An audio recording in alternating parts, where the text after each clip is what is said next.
But Sacred Arrow, able to proc the Star Storm. I mean, it's a good Axe for even sure. if you're playing physical Lina, I think just the flying movement is amazing, right?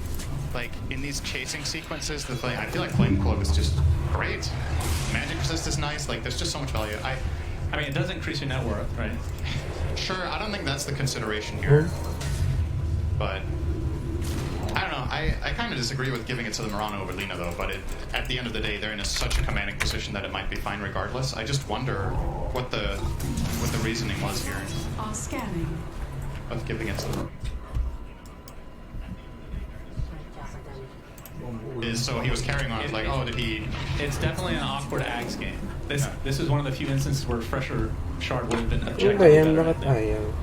Yeah, I think that's fair to say. I think Refresher could have been better. I mean, at the same time, though, Mars has the order. He's the guy you would probably get it on. So. And now it shares the cooldown, right?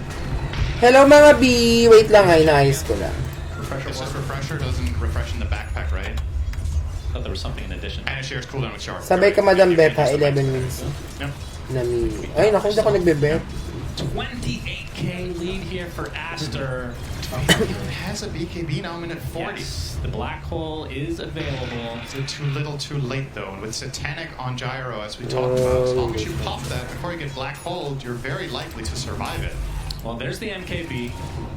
So, True Strike available for Ame. And so he does go that route after all, instead of Satanic. I agree with this choice. I think he has to. Doesn't feel great. Yeah. To have to buy that here. Not having lifesteal is kind of a big deal. It kind of makes you rely on your teammates and Sunder, which Aster has been doing a really good job of positioning to avoid the Sunder once the stun durations are over.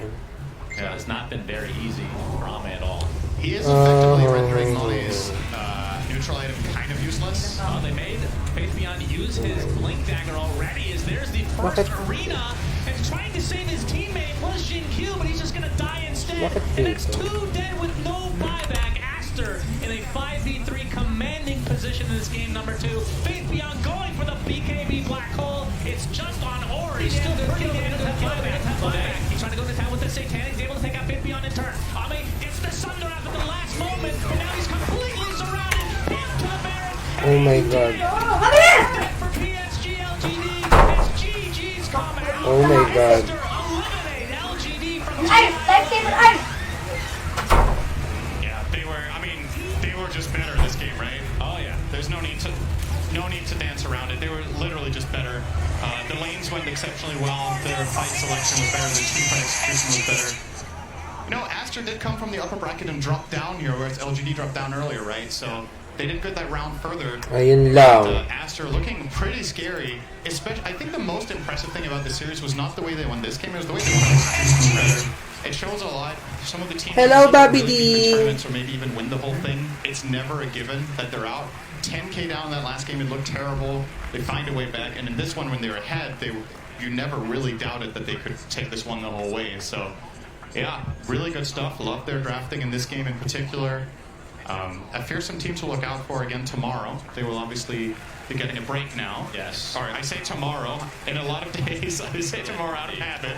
They'll have a long time to prepare for the final stage. But man, we were not expecting this. Still, every single game that they're down, we're like, oh, LG will come back, they'll come back, but not today. They are out of TI 11. And with that, let's go to the panel and see what they have to say about this series. Thank you, Cinder and Sun's back. Welcome back to the panel. As the move forward, they are the torch carriers for China now. They're the one and only Chinese team that have obviously into the Final Four. And talking about the finals weekend, that will be next weekend coming up. But panel, what did you make of the game? Hi, sayang. He's out of TI. Yeah. I'm still kind of settling in a little bit, but yeah, I think Aster has played phenomenally. I want to give a lot of credit to XSS. You know, he's in the Pango game in game 1, the Mars game in game 2, seeing offlaners just play their lane and then command the entire game, not fall behind other cores, not fall behind everyone else and be sacrificial. He was literally being a unit the entire time. It was probably one of the best games I've seen from, a series I've seen from him so far this TI film. Yeah, I completely agree. I was just blown away by him every single fight. The way that he broke the LGD apart from each other during these fights with his arenas was like phenomenal, and it helps in so many different ways. It's keeping people away from saving others. It's keeping, like, he's getting blackballed. So, ang maglalaban is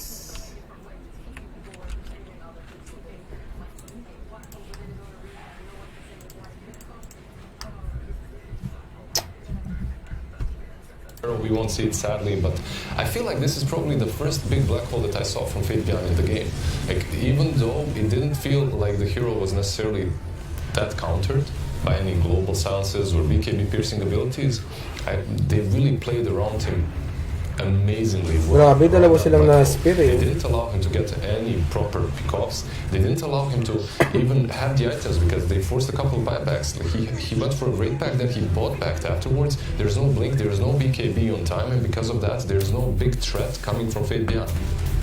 And to highlight XSS again, you know, a 4-1-14 phenomenal performance there in both the matches, this time on Mars, but also Ori, 2 times Lina, and just turned into a monster of a carry. I think in this game ended up picking up MKB. So, you know, with the space that XSS was kind of creating, really enabled, almost had like 2 carries just wailing on you, so to speak. In the first game, it was the Lina and the Drow, and then in this game, it was the Lina and the Gyro. It really felt like they had the free movement to do what they wanted in fights. Like I talked earlier about the Mars arena. It's just everyone's able to kind of get away and get to where they want to be in fights. So you have this Mirana ult on you. So TV, who's trying to stick with one person, he's split apart from his supports. The supports with dust. So he started hitting someone, they go invis, he's like, I can't do anything here. Like I think they did a really good job of just LGD and finding the right kills in the fights that they wanted. Wala, laglag sila be. As well, right? Like you have a carry, but he's not really a carry. He's just there. He's just. I believe Cinderin said it as well. It's truly the Lina that's dishing out most of the damage in the end. Yeah, so I mean, it's a hero of the lower bracket so far. We've seen it 3 times. With Liquid picking it once, we've seen Asta pick it twice now. Like all wins. We might even see it again with that Thunder Awakening Liquid series. But yeah, Lina is a hero to think about as we move into the finals next week for sure. Would you have any thoughts on PSG LGD? Because that could have been the last time we see that roster. Yeah. I mean, if people, you know, commit to retirements, apparently I've got that problem as well. But it's sad because I think that they were one of the, at least in recent years, they were one of the Chinese teams that kind of got Western fans really interested back again into Chinese Dota. And as a roster, the 5, they played the most games together of any 5-stack actively playing. You know, I'm not talking about historical teams, so if Fabian does retire, like you mentioned, we're going to lose like another little piece of history there, and they are so much fun to watch, and it's impressive. It's not going to happen, I don't believe it. You don't? It's going to be a week or 2. Yeah, a week or 2, and then I'm coming back. That's going to happen. Pull the Seb retirement where it's like, I'm retired, guys, but I'm playing 12 pubs a day, and if you need me to stand in, I am around. There we go.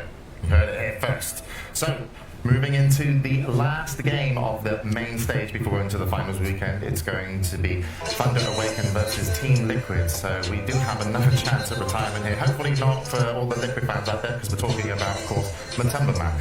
Liquid versus Thunder Awaken. This one looks amazing. I think this is like for a lot of people, a highlight to see Liquid here and play the last match of the main stage. Especially because they didn't expect it themselves as well. The way they talked about it, they said that this is like they're taking every single game as a gift, because when it comes to Matua, I believe the retirement is that's serious. Yeah, that's a real one. And it is a gift, and the gift is coming your way because we're going to get ready for game 1.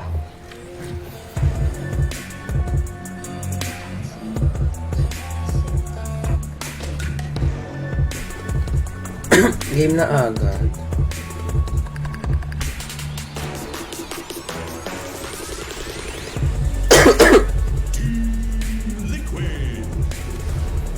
Team Liquid representing your...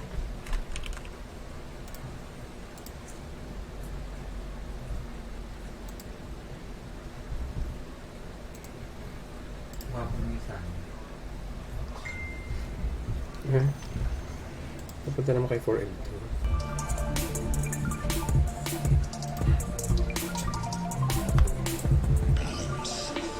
Ang gwapo na ito, si Sacred.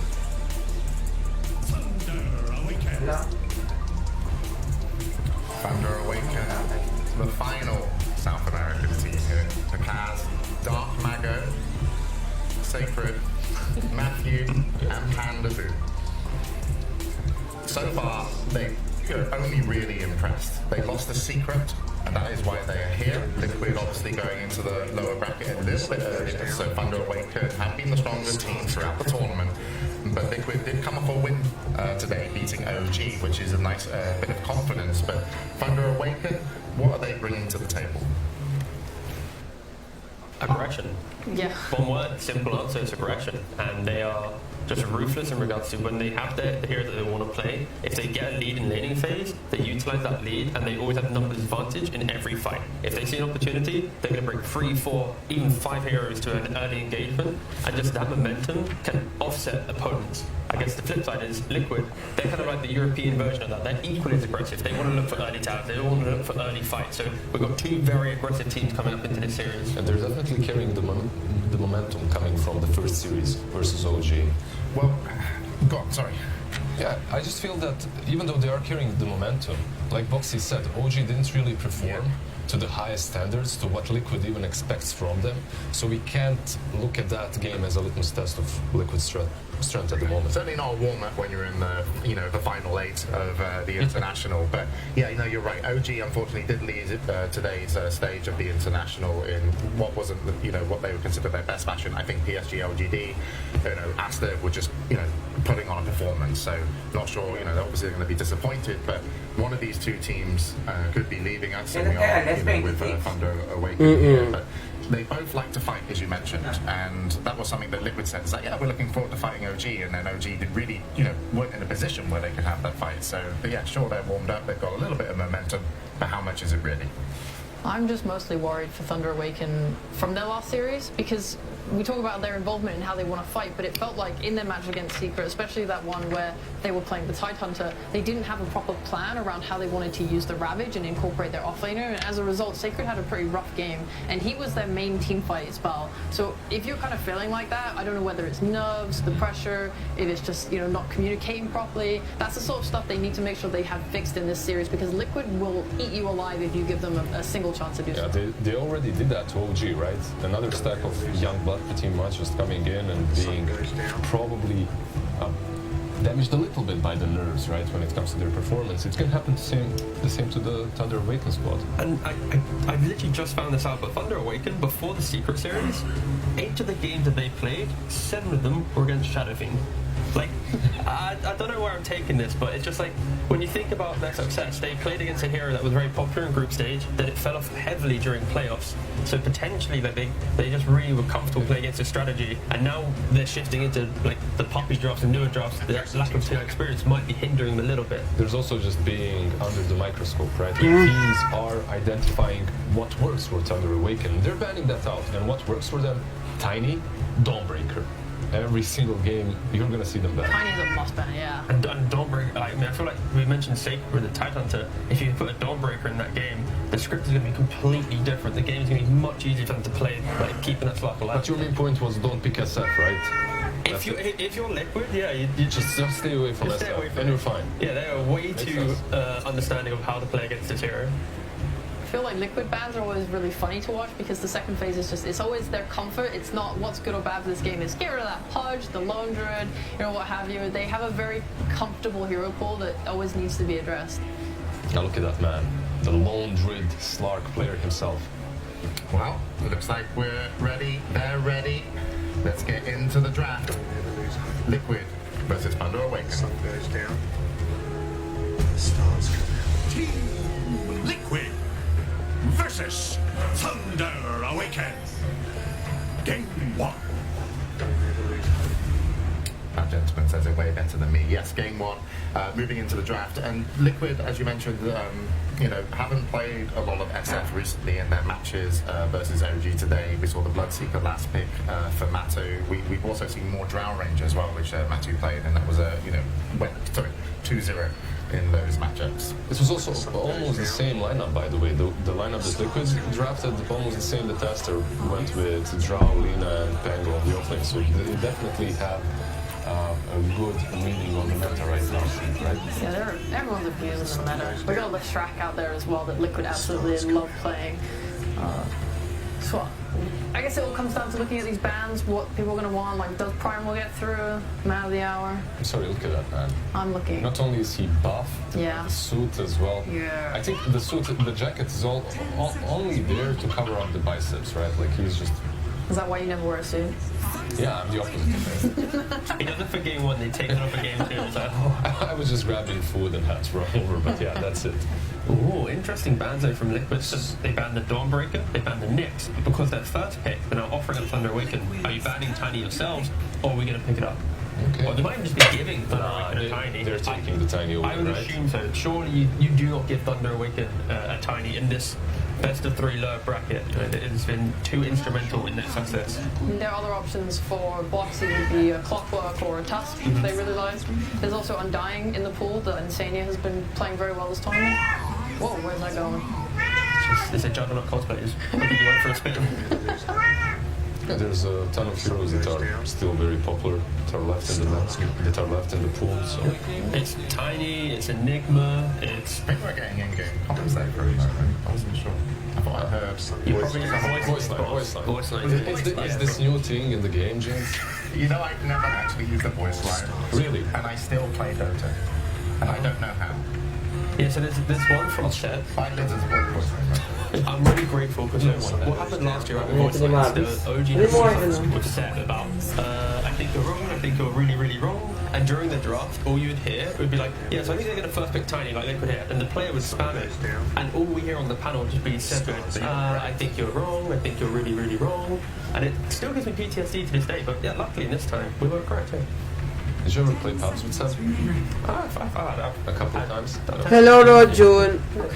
So we're playing into a Tiny right now. Hindi and ko lang I want alam. Thunder make sure that they have heroes that can May do kalbo ba the dyan? positioning of it, because whenever you don't have any sort of mobility or ways to itemize yourself to catch up with that, it kind of sucks. That's not repositioning. That's literally just being sent to the fountain every single time he jumps in. Yeah, when you like, how many times have we seen teams this tournament? They just abuse this stupid toss. They throw someone back, and then instantly your whole team fight is just lost because you're one man down. Is it some CM Tusk? Some icy combo once again from Thunder Awaken? It'd be pretty banging.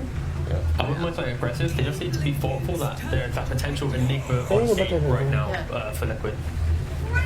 And this is just, so the CM, like a million times you said it, it kind of just helps with these later picks in the draft of these physical damage offlaners and stuff that people are using. Crystal Nova so nice against it, and the Mars is this jump I wanted. If you get tossed back on someone, the Mars can follow that with a Blink Arena. You get Flash, right? Here you go. Versus the Mars, there's always a good amount of damage. Yeah, this is the same style of draft that Thunder Awaken had against Entity, when, you know, in that Super Look, actually it wasn't even Super Look game, but it was a CM Mars, and then Entity had, I think it was Leshrac plus Marcy or something, but in doing so, it was the same style of play where Mars, you kind of need you're really good at one big fight, but you're not good at cheap fights, and now this Leshrac, tanky really quickly, you can punish an arena, cheap fights. move to the next fight, and go again.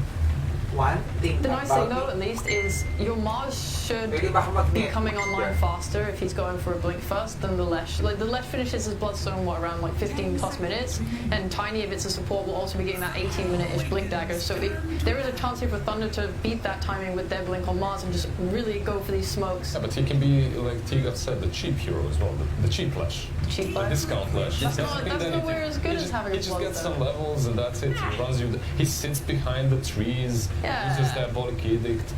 But the It's Flash Bloodstone is where it Express, you becomes know. unkillable. I love these bands though, because you're talking about this, the start Ayan, fight stuff. gumawa lang and ako you ng have video. Oracle, I-share nyo na yung Silence, so video these na. heroes, they enable the skirmishing style, just X10. Oracle gonna keep the Leshrac alive, Silence is just covering from the team fight. So Thunder Awaken are respecting Liquid's playstyle, changing up the bands that they done before against other teams, just because they know that they have lost with this opening before, because they can't match the early fight. They need items, they need a little bit more success in the lanes to get to that mid-game It's happiness. also Insania, right? Right. Oracle. Dude, I know Insane is the Oracle ban, but when I saw that Oracle Hindi ka ba ban, titig? it Ano mo was yung my mind. moleste? Oh yeah, Oracle ban, that makes sense. Tiger been playing that a lot of tournament. Oh, Ano, nakapag-desisyon ka na, pagaya ang buhok ni Paulin. Ayoko nung be. Oh, and you're bringing it up. Hindi naman gugupitan yan eh. Meanwhile, Papahabain ko na. Mage's been out Ang hirap snap, mag-maintain, that be. combo snap plus Mars. Ito tinatali ko Something lang. that we didn't mention Yung kaya was mag-plan that siya it na is, let's mag-plan. say, it is Thunder Awaken. Bakit mo, Zé? It can be mid as well. Gagayahin pa ako sa'yo. Snapfire as well, one of the most Ikaw na lang mag-bowling doon. well, Not Baka Pauline Blue ba yung lumabas sa akin? It's one of the most flexed heroes in the region, for sure. Like, multiple offlaners in SA play Snapfire in the offlane. I think even Sacred has played offlane this TI. Kita naman ako sa Cameo. Very sad. I wish I wanted to see that again. But it's not. Oh, it's still got 2 more games. Okay. Android band out.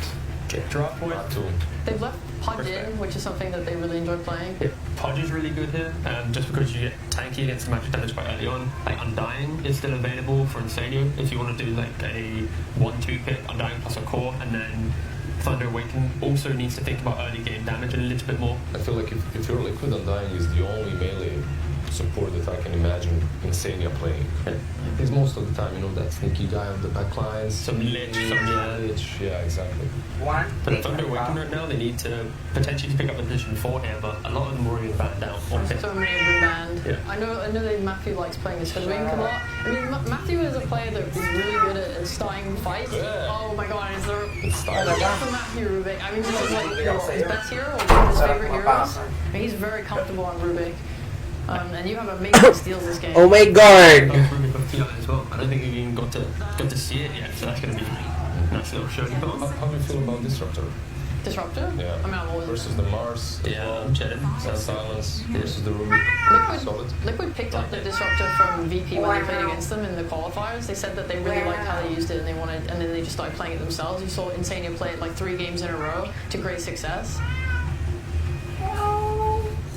This isn't happening this time around in the draft. Previous drafts, you've been having a giggle. Matu's whole life is on the line. If they lose TI, Whole life. yeah, they just straight up die. Professional life. He's dead to Shiba. He retires. No. She takes her Dota very seriously. Very serious business here. They just replace you with a bear just like that. You never get seen again. Never lose hope. But again, this also probably stops Liquid from thinking about road, right? Like with the Mars and the Rubik, that should be good enough. The CM is always a very soft counter to Brute, because if you see it, like right now, Liquid have to pick 2 heroes. You just pick up some Sven-esque carry, or even you can even do like a jar type thing, and then you just win the lane so hard, and then you rotate Mars in after that. You're actually pretty comfortable. But I think right now Liquid are just deciding, do we want Insania to be on a meaty frontlining? Hello, Saradi. Oh, okay. They get something against the Mars, right? Like Lifestealer probably, right? Together with the Pango, both heroes that deal with Mars extremely well. Like when Mars came into the meta, instant answers from the offlane. Hello, Mick. Shout out, Mick. He can go straight It ruins skirmishing lineups. It's very strong. It enables it immensely. So a quick defusal will go. And the Basher as well. Yeah, like pipping Enigma into this. Like sure, Enigma will do great against Lifestealer throughout the game, but Liquid's already got a soft cover with that Pangolier behind the Basher. In the previous game, they banned it out when they picked the Enigma, sorry. But the reason they are picking it is for the lane, I would assume. Lifestealer is going to struggle really, really hard to contest CS against all these Eidolons. So alongside laning with, I'm assuming, Rubik, you're doing a lot of damage reduction. You should absolutely annihilate this lane. I'm a little bit afraid for Thunder Awaken in regards to, sure, Enigma can deal with Lifestealer, but what is their way of repelling Liquid from invading their jungle, from contesting stacks and fighting? Like, if Arena's not up, sure, you've got some small spells from Rubik and CM, but there could be a little bit of disparity of how aggressive teams can be. Those small spells that you're mentioning need to be really big, from Rubik at least. Yeah. Like he needs to find some good steals and utilize them in that mid game, because I'm looking at Mars, I'm looking at Enigma, I'm not seeing a ton of damage coming from, ton of skirmishing power coming from Thunder Awaken. Nice, nakakalungkot. Di man lang kami nag-abot ni Ame, pero sana natin siya. The arena, you have Pango, you have Lifestealer with Rage, and you have Lash that's able to dish out damage through it, so the setup from Team Liquid looks really solid versus the Mars. I actually like that skirmishing. I don't like that massive team fight. Like, if everyone brings a 5v5, then I think the problems you guys talk about are like valid, but if you're able to just sustain yourselves long enough, for Rage to run out, where you're smoking and making these small moves, I definitely think they have really good early game spells to do that. And I think another thing that's really nice to consider is because Rubik he has to use his shield crash at the very beginning of his role, which doesn't necessarily mean he's going to get that damage onto heroes. So he might just level up way more his swashbuckle and focus on that damage, and then you don't get the crash damage in the role. the question for Liquid right now is, are they putting the Leshrac into the offlane like Secret demonstrated yesterday, or are they Pango going mid? I guess the main thing here is Insanity has the last pick right now in the draft. Sometimes Liquid they get to the very end like, oh, Insanity still going to pick a hero here, boss. But it seems like, you know, obviously we're waiting on Kaz's carry hero. Are we kind of thinking like something like Slark and he can play something melee, or is that a little bit too dangerous for him?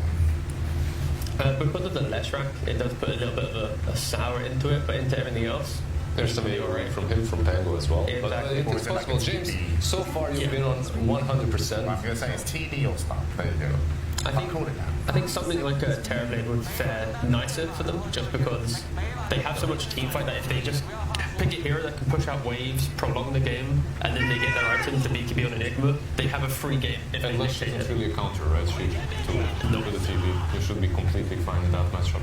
Yeah, not so much. I'm just thinking about, I like the Terrorblade, I like the Faceless Void, I think the idea about pushing waves is pretty lovely, but as well I just want to see something that scales into a real game. Those big circles, the Chronos, the Black Holes, the Mars Arenas. Could just be like a Bloodseeker, right? CM Bloodseeker lane, go. Oh, there we go. Nice one. Sorry, I thought it got banned, because why wouldn't it? Into two teams that love Bloodseeker.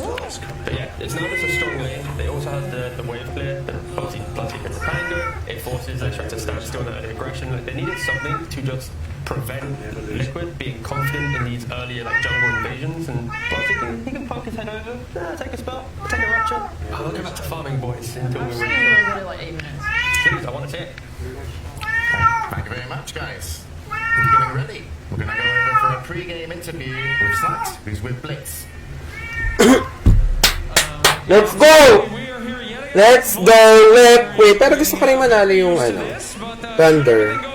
Pero mas bet ko yung Liquid eh. Tapos, balik na neto guys is October 29. Hello Kurt! Ingay lang po siya. Oo nga eh, makulit siya ni. I have no idea. He's really good. At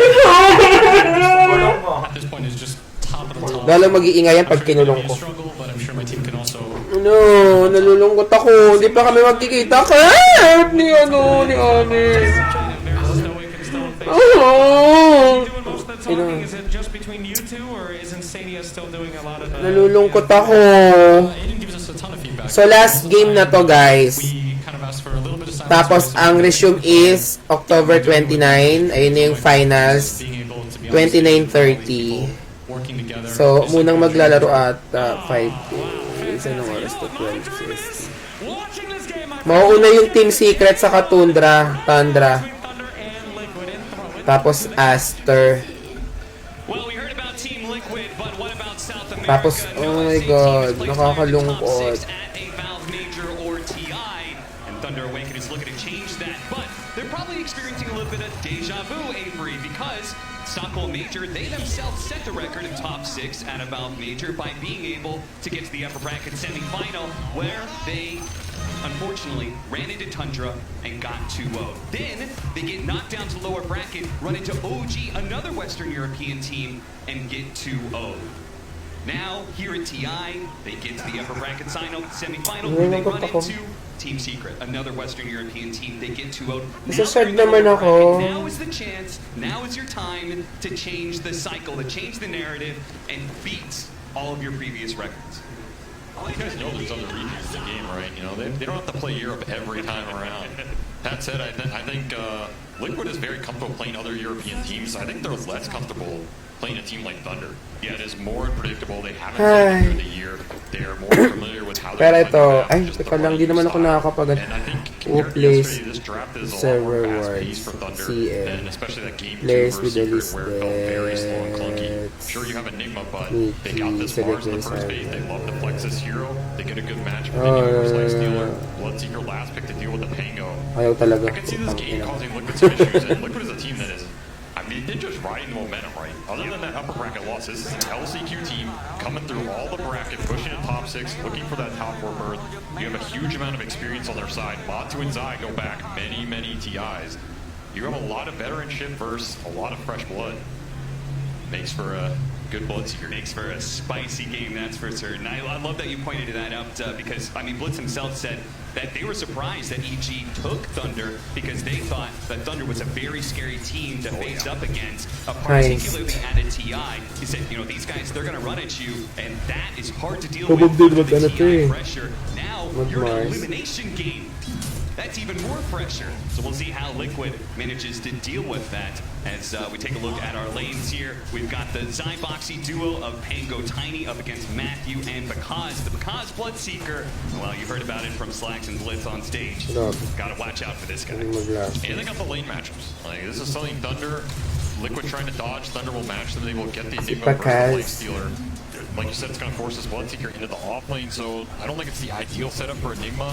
He never really wants to play in a safe lane. I think if he can get away with it, you'd rather pull the lane back top, but Thunder will still be happy to get the matchups, and perhaps the bigger one is this mid. How much is Mickey going to own this range versus melee scenario where we've also seen him just go ham in some of these matchups this tournament? Yeah, he gets off to a good start here. You know, maybe Insania drags him another wave like he did earlier today. Yeah. Some extra CS. You never know. This is a matchup I could see him using pretty well. Pwede naman mag-CS ni He Mickey. should have a very good start on this Leshrac. Of course, he also has the Lich Armor to back him up. This is a combo we've seen power through some of these lineups that are very physical oriented. Huh?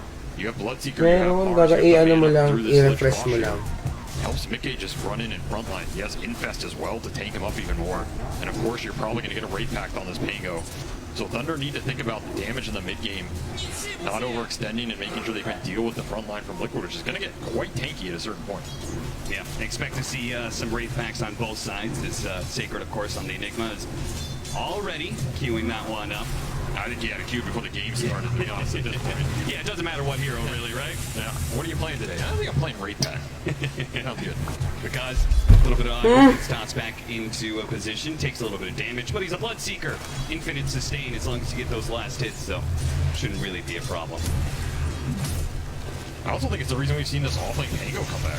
Like, this is a hero that Zai actually excels on. I'm sure he's very happy to have him back in the meta. And he's been destroying lanes with it. This is a tough one, but they're still not doing too bad for double melee versus Seeker, who already at 440 MS. You gotta think about the other lanes whenever you have this hero. Do not power him up too much. He'll run you down. Yeah, seriously. But this Pango, he's a great Wraith Pack buyer himself. Uses the Vlads very well, and I feel like any of these weird heroes, that's what Zai excels on. You know, put him on something that gets in the backline, disrupts you, makes you feel awkward.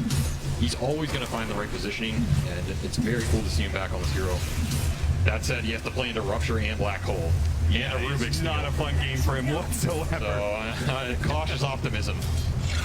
In that case, I mean, we talked about how important the Wraith Pact is, but do you think there's a chance of like an earlier Blink Dagger in order to deal with all of these counters and just try and get the initiation first? Or do you think it's a mute affair? It's like, you're going to get countered, might as well just focus on the team fight. It'll be first blood here, lift back. Into the blood, right? It's going to be a lot of damage, and he knows he's dead. Boxy is going to fall, and bhi3 picks up the first blood.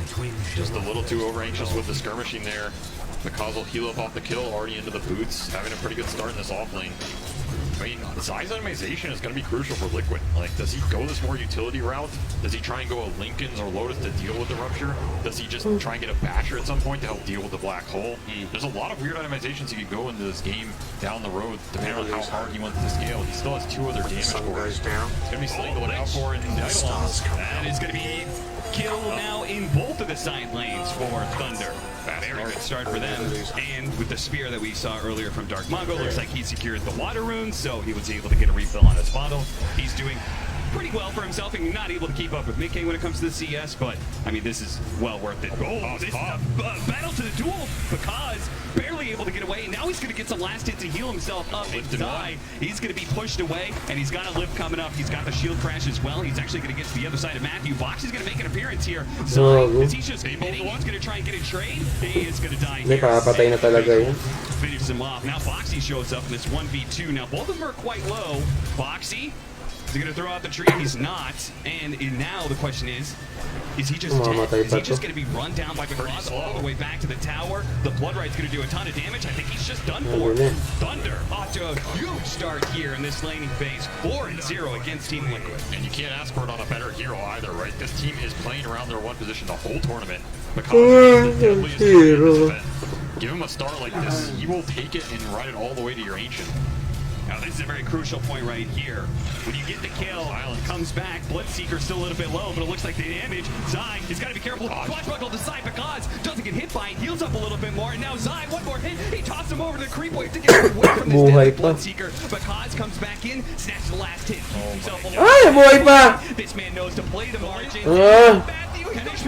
Ay, gagi. Lumabas pa. Because takes that moment to try and snatch a little bit more heal. Boxy's standing in the way, but I think now with this blood right. Glyph? Boxy really doesn't want to let him go. He does not want to let him back into this lane because passes him over the tip. He's like, I know what you're doing. I'm going to play it patient. I mean, especially with where the equilibrium is. If Zai can come back and they keep this lane here, they don't want to let Bakaz get back up to that plate B. That said, Zai does not have power. Oh, he has no way to get back up to this top lane. Boxy will now take it over. I guess Matu will. Ooh, that is very interesting. Now, this is kind of levels, though, compared to this Bloodseeker, right? The kills propelled this Bloodseeker level 5.5. Matu's only 4.5. Yeah, Matu shows up to lane at half health. They do manage to get a toss back. A little bit of damage there, but no real fear of death for Bakaz. In fact, you can see Bakaz fearless. If you haven't seen it, Bakaz Bloodseeker had an incredible performance in the playoffs earlier, and probably one of the craziest Bloodseekers I've ever seen. Absolutely plays the margins. I mean, Liquid has had enough of this Bloodseeker getting out of control, and they are just going to bring the full tri lane here. Send Zai bottom, say get whatever you can. Does have a favorable matchup versus Enigma. It's probably the lane setup Liquid wanted from the get-go. They're showing on the ward. Dark Mago is actually sneaking in from the side here. He's got to back up too. He's got Panda joining him. Very deadly rune for at this point in the game. Will guarantee an arena latch. Thunder just playing with full information. He gets spotted. Panda going to try and deal with the ward. Spear goes out. But there is going to be an ice avalanche mid-game. They might actually go for a little bit more here. Dark Mago, he does have their arena. So if he wants to be able to disengage, he might need to be able to pop it here. And Sania's going to grab and pops the Acer, and now starts running away, so he's going to be good. He goes back in. He wants to be able to kill the supports. Now the Spear's back up with the arena. The combination does a lot of damage to Boxy. Not enough for the kill, though. He's going to reset. Back to lane he goes. Not getting much out of that haste rune. Probably a little sad for him. He'll get the repo from Pandamu. Something to make him feel a little better. Quenchill, he really would have liked to get a core kill in the jungle or force someone out of the lane with that. Liquid doing a good job of holding their ground in this early game. Still, these side lanes did not go how they wanted, and the start for Bakaz is monstrous, but Zai also just getting shut down. He's behind in levels. Sacred's a level ahead of him. More river skirmishing for the runes. Tries to toss the Mars away, but it's not going to be good enough. Nukes overwhelmed Team Liquid 6-2 now with a 2,000 net worth lead here at 8 minutes. Thunder has got to be feeling very good about this start, especially with a lineup like this that is supposed to be so snowball heavy. Oh, they're feeling really good. It's also the levels, right? Bakit? Not level 6 on Matoma. He needed just a little bit more. The Windfest. Sania is still here. Pulling back in, a little bit of heals going out, and actually almost trying to chase after him. Now Matoma, the creep wave's going to die. He should be able to get his level 6, so he can infest heal if he wants to, or hold on to it. Little harassment run for everybody. Oh, that's interesting. He actually smoked back to the fountain so he could get out on the map quicker. He's going to TP out to the side lane. He's going to go to the safe lane. Sa Prime Video, to keep Zai down. I mean, we talked about how this Pango already has a hard meron ako yan, Bokis. Ito ang wala nung Prime Video, be. It would have been just one more problem for Zai. Wala sa remote. Wala talaga yung gets him out of that arena. And both players playing behind there. That was a hard smoke. Marami magandang movie dyan. Pull back, Matthew. He's going to be down. Still some stick charges to work with. The supports may be traded out here. Matumban can't actually chase after the rune, but Mickey is going to be able to catch because they bring the core up to the top lane. They tried it once with the support. Now they bring the powerful Mickey Leshrak to the table, and that's going to be able to get 2 kills for them. Nice TP way though by Matthew. Very nice rotation from Mickey, laying on everything, but yeah, you're going to pay the price down there at some point. Too many ultimates for one Pango to handle. Lag lahat ng powerhouse. Oo nga, King. Still the...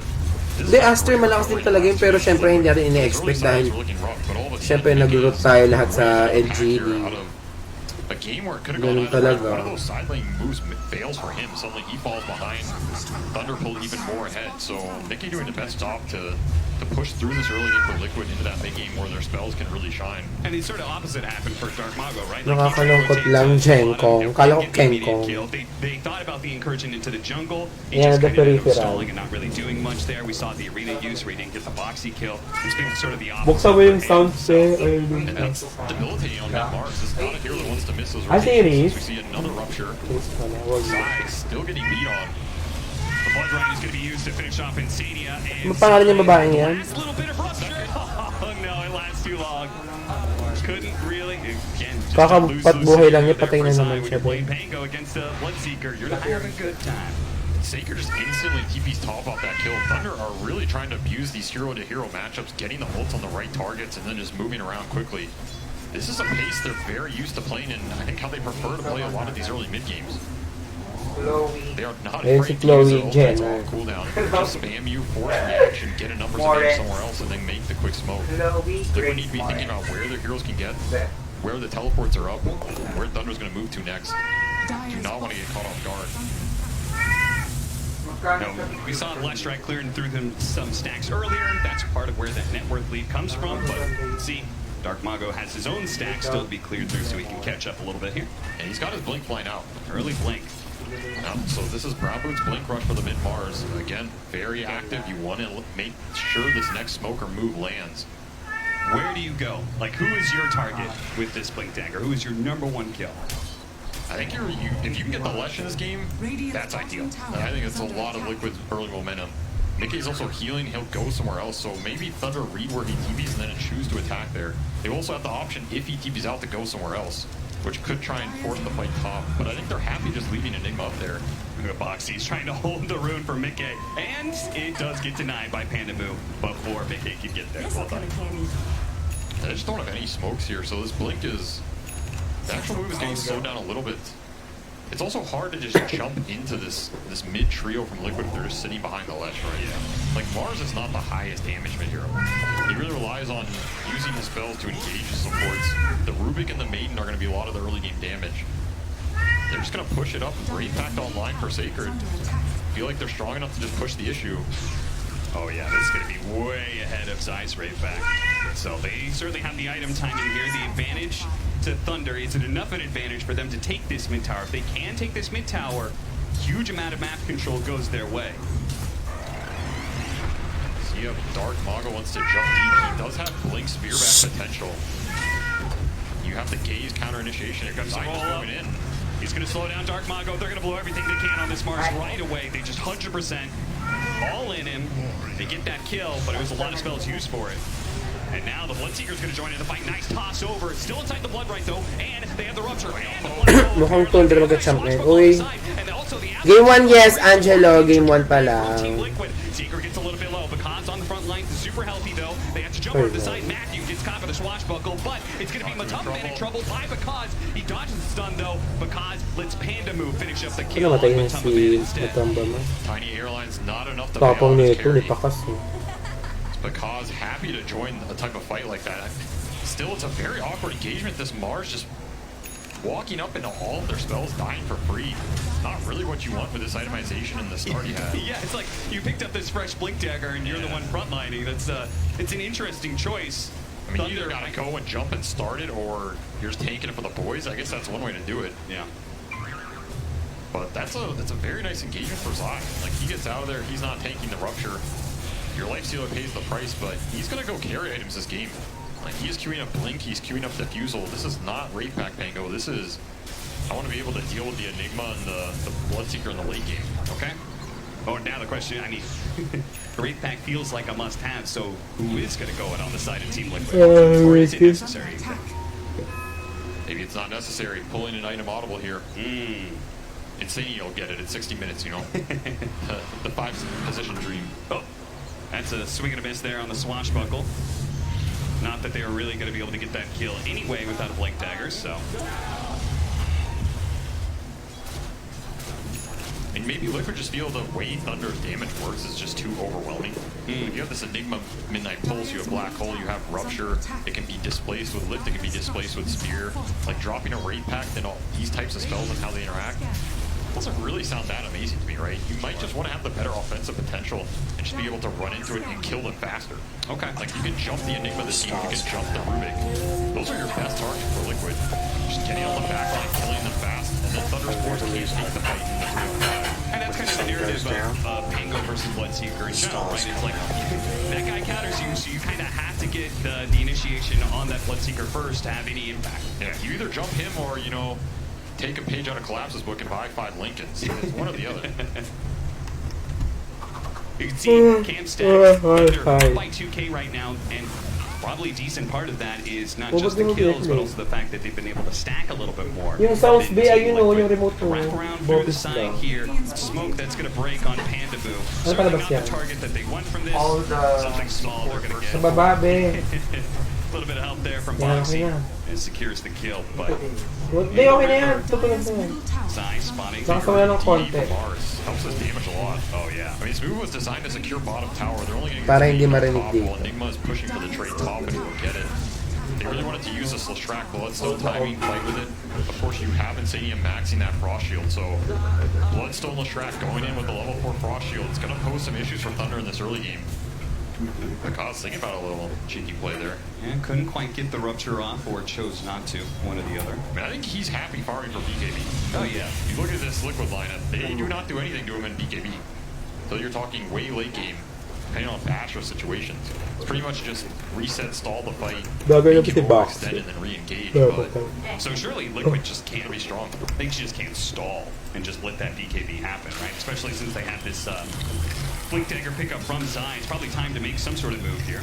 I mean, they've been trying. They've had aggressive smokes. They're trying to invade this jungle. Spotted him. Knocks him down to the low ground, though. That's a little awkward. He's going to have to use the Arena Spear to finish him off. And now they can deward that high ground if they want to. Just hard to run in. There's a lot of counter initiation in this Thunder lineup. On top of that early Wraith Pact, like the Wraith Pact for Thunder is going to do a lot for his Liquid's early damage. Until Lifestealer has more items here, then he can cut through the low armor cores on Thunder. But he's trying to get that Deso, and it's going to be a bit before Matu gets there. His start was a lot slower. He had to swap those lanes. He had to deal with the higher level Bloodseeker in that matchup. So he's trying to get there, but it's going to be a little slow. It sounds like to me, Thunder, not only do they feel pretty strong right now, but it feels like that's not going to change for another like 10, 15 minutes from what you're describing. Nope, it's pretty much just wait for Mikaz's items, don't feed away any bad kills, try and get to the BKBs, and they know they're strong with BKBs. This is a triple BKB lineup. All 3 of the cores are itemizing forward. It's going to be a very difficult time for Liquid to deal with if Thunder can hit their spells. That is going to be the big question. Right? Maybe you try and bait the fights out if you're Liquid. Put someone in front, use your buybacks, take your fights on your vision and your outpost. This is not a Thunder lineup that can just force the Roche super fast. You can do it with the Vlads built into the pack. Bloodseeker can take it moderately fast, but I don't think Thunder just want to force objectives straight up. I think we saw that earlier. You put your Mars up there, it doesn't end well. Yeah. This'll come in handy. So we're gonna have a brief respite in this game while Thunder try and reach that BKB timing. And like I said, Liquid doesn't want to let them get there for free. Just on side and try and find something with this blink. But so far, all the rotations have been a miss. There's an illusion. They're going to jump forward, Zai. Blinks just ahead of the spear. Now Insania is going to be able to grab Dark Mago with Matamaman coming in from the side as well. They're going to try and get some chains done. But what a black hole from Sacred. A 3-man in the back line with the roll-on through from Matthew. Gago na kaya yung rolling thunder. Picture perfect for Thunder. They're going to wipe everyone on the side in Liquid. Hindi na-cancel ni ano. No chance in hell. Underneath the tier 2, Liquid will be dragged down to hell. 16-7 now as Thunder take a dominant lead.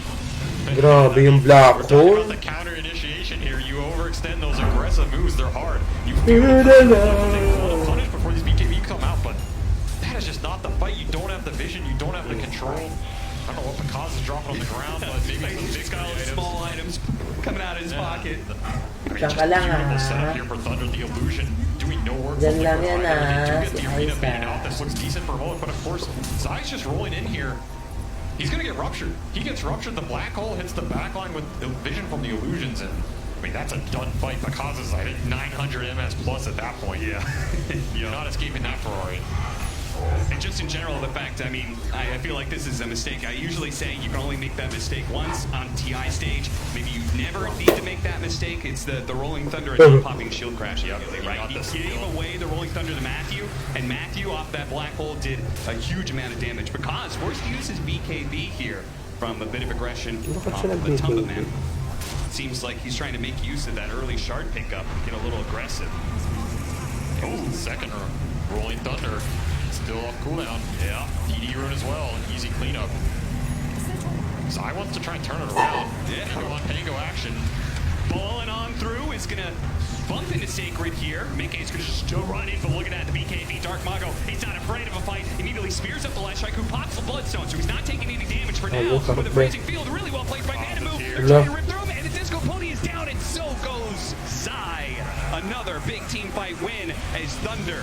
They got the momentum early. We said they're a team that is going to run at you, and right now they're running through Liquid. I mean, Liquid's trying to run at them back to a degree too. I feel like they feel as though they're on timings this game and they're falling behind. They want to take the fight. It's somewhat hard to disagree with them if you just give these triple BKBs into the Roshan. The map is going to get nasty real fast.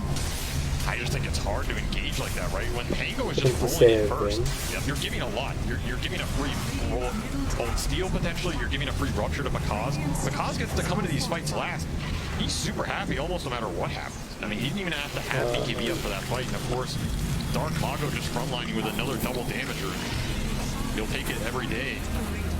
Aegis on the back of this Bloodseeker, 8k lead for Thunder. I'm worried about the control Liquid has to fight into this timing. This Pango blink did not pay off in these engagements. Now Zai is falling pretty far behind, and his game is just not easy like we said. Yep. And again, who is starting the fight if it's not him? Boxy is getting the blink off this way. Okay. Now they have the toss back mechanic. Maybe that is the answer. Try and separate the engagement. Let Matu actually beat on somebody. Ooh, Zai. That was impressively fast. Just a real quick roll up so he doesn't get telekinesis and then blinks away before the hit comes in. I mean, Matthew has Splitter as well. So telekinesis is guaranteed chain stun into that Splitter. The initiation from the Rubik, who also has his blink online. Very deadly. I mean, he is going to have free reign for a long time, right? Like, who is jumping Rubik in these fights? Pretty much nobody. There's a lot of scary spells he can steal this game. We saw Sacred. He's about halfway through to his BKB. So it just gets worse and worse for Liquid. If Thunder wants to run at you, probably not going to be doing well in team fights right now. They don't have that sort of the ultimate team fight. They don't have a BKB cancel because of the fact that Zai didn't get that progression you were talking about. That Basher, I'm not sure if that's ever going to come. No, I don't think the Niku is either. He's swapping up the Yule's right back, so going back for the utility. I just worry it's going to be too little too late as Thunder just pushing down this bottom lane. What stops them pushing high ground, forcing Liquid back on off the map? Arcane Rune up for Dark Lago. They have all the BKBs. Basher up on Makaz as well. This is one of the biggest items in the Bloodseeker makes matchup. It's like who's getting Basher first, who's getting through Abyssal, the Infest relationship. Makaz can just man up on Matumba right now, and he's not afraid of too much. Sure, the Frost Shield helps a little, but again, so much magic damage to back up the Bloodseeker going in. Radiant's middle tower. It's hard for them to stand their ground. They're going to try and catch Makaz. They get the Blink Dagger on him. Don't let him get off the Rupture. Keep that chain stun going. Boxy's going to be able to follow it up as well. Oh, no. Didn't get the, didn't throw it, the Avalanche in, and you can't chain stun that Rolling Thunder. So he gets off the BKB, the other side. Oh, they chain frost, almost killing Dark Mago. He gets off the BKB, now he comes back in to try and finish off Big A, but the BKB Bloodstone is too much for them. He's running them down with the help of Boxy coming in from the side. Team Liquid, the combination of where the Bloodseeker was, even if they didn't get that kill, just showing that he's away from the team fight, presents Vanish. Absolutely disgusting chain frost, man. That was a 4K network chain frost right there. I mean, Lush did all the work at the end. Destroyed him on the clump. They tried to finish off Mickey with Black Hole with the Mars damage, but again, Makaz was in that engagement by the triangle. He's not there to clean it up. Mickey lives. Alright, time to turn the engagement around. The break. Liquid sees on it extremely well. Take advantage of the split situation. Makaz being maybe a little out of position from his team, and I mean, you'll take those. Wala na yan. Wala na pa siyang ganyan. Yung maliit na lang. The Mickey Leshrac It's Bloodstone. You've got to be so careful of playing into Leshrac. Zai needs a little help, and he's nice one. in spades. The whole squad is going to show up. Yan sa unahan. Yan. And now he comes back. He's not going to be BKB. He's going to be split earth. They could just change Gago man yung nag-personal justice in the back He mo. doesn't have the mana either. He pops the Soul Ring now. He's going to have to try and spear Gago back pa, with back pa. and actually get the Lich on the way, so he gets the Ah, distance for kaya yan. himself to be able to retreat, but couldn't bail out his carry. Thunder, Ganda they yan. had such a strong hold on this game, we felt like, but Ha? they just haven't been playing around Hindi, each hindi other. siya horror. It seems like. And Boxy Confident in the Aegis. might just find another one here. Blink for blink. Matthew went backwards, but Boxy Ha? got him. Swash miss. Swash misses from Zai, Tingnan mo nga so kapatid they niya. fail to get that kill. But if they can get the tier 2, it's a pretty Hindi, wala na massive ba yung exchange. mag-eat? Fox does a good job covering his spells too. Matthew only walking away from that with tree grab.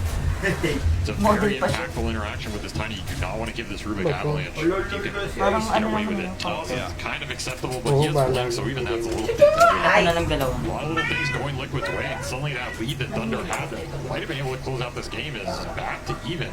A lot of momentum swung in the last 5 minutes. And some of the matchups and some of the item types that we're talking about have changed a Basta lot. i-watch So we have mo. Eagles now on Zai. And it's like, you know what? Great back. That's old news again. I'm going back for that Basher to try to deal with the Enigma. And the Basher on the Life Stealer. It's either done or about to be done. So now he's got that matchup against the Bloodseeker. Now there's no longer that item advantage you were talking about in that 1v1. And these Bashers are huge in this matchup. Like, again, the Thunder lineup strong during the BKB as well. You get Skull Bashed. The BKB gets reduced by a significant percentage here, especially if you're channeling Black Hole. Here's going off the cause again. Another BKB force for nothing. Didn't get the bash, but forced out the BKB because that's still a big win. Montu doesn't have it yet. Oh, okay. Yeah, on his courier, he's just not flying it out. Definitely is going to want that, especially since we Basta mo muna siya. Hindi kakainin. Kakainin niya lahat yung kinakain niya. We still got the big team fight of the BKB Black Hole. So Thunder, you know, maybe things have gone a little bad the past few minutes, but they should remind themselves. We've got the big team fight that's going to be coming in. So now that, now that Basher's flying out, this Infest Bomb becomes more deadly, right? You can Infest the Tiny, blink in. If you find an Enigma, you find a Bloodseeker, you guarantee the combo into the Deso hitting him. If you get that Bash at the right time, it might be enough to just seal the deal. There are no real hard saves on Thunder. You have potential for a Rubik Shard at some point, which might be very influential in this game. Ito, sila kakainin Matthew's yun. eyeing it up. Yeah.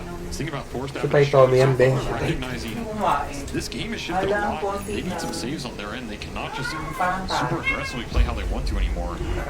Si Mabis wala nang I ganyan. think it's about that time. The cause is going to show on the wave. Magugutom mo sila for today's beat. This is a new BKB. He has a pretty free black hole here. Oh, fasting muna mga bea. Dark Mago, I like how he's positioning himself very aggressively, knows his job. He's got to fish for information, right? He needs to be able to reveal certain key heroes and allow Sacred to be able to get the follow. 1K na lang naman. Mid-lane control. The question is how deep do they want to push? And I don't think you just want to push into the liquid high ground here. You're pushing into a potential buybacks around that dire outpost. Here comes that Infest Bomb. Oh, this could be bad for Thunder. Matthew, smoke's gonna break. They're gonna try and run it in, but he gets the telekinesis off first.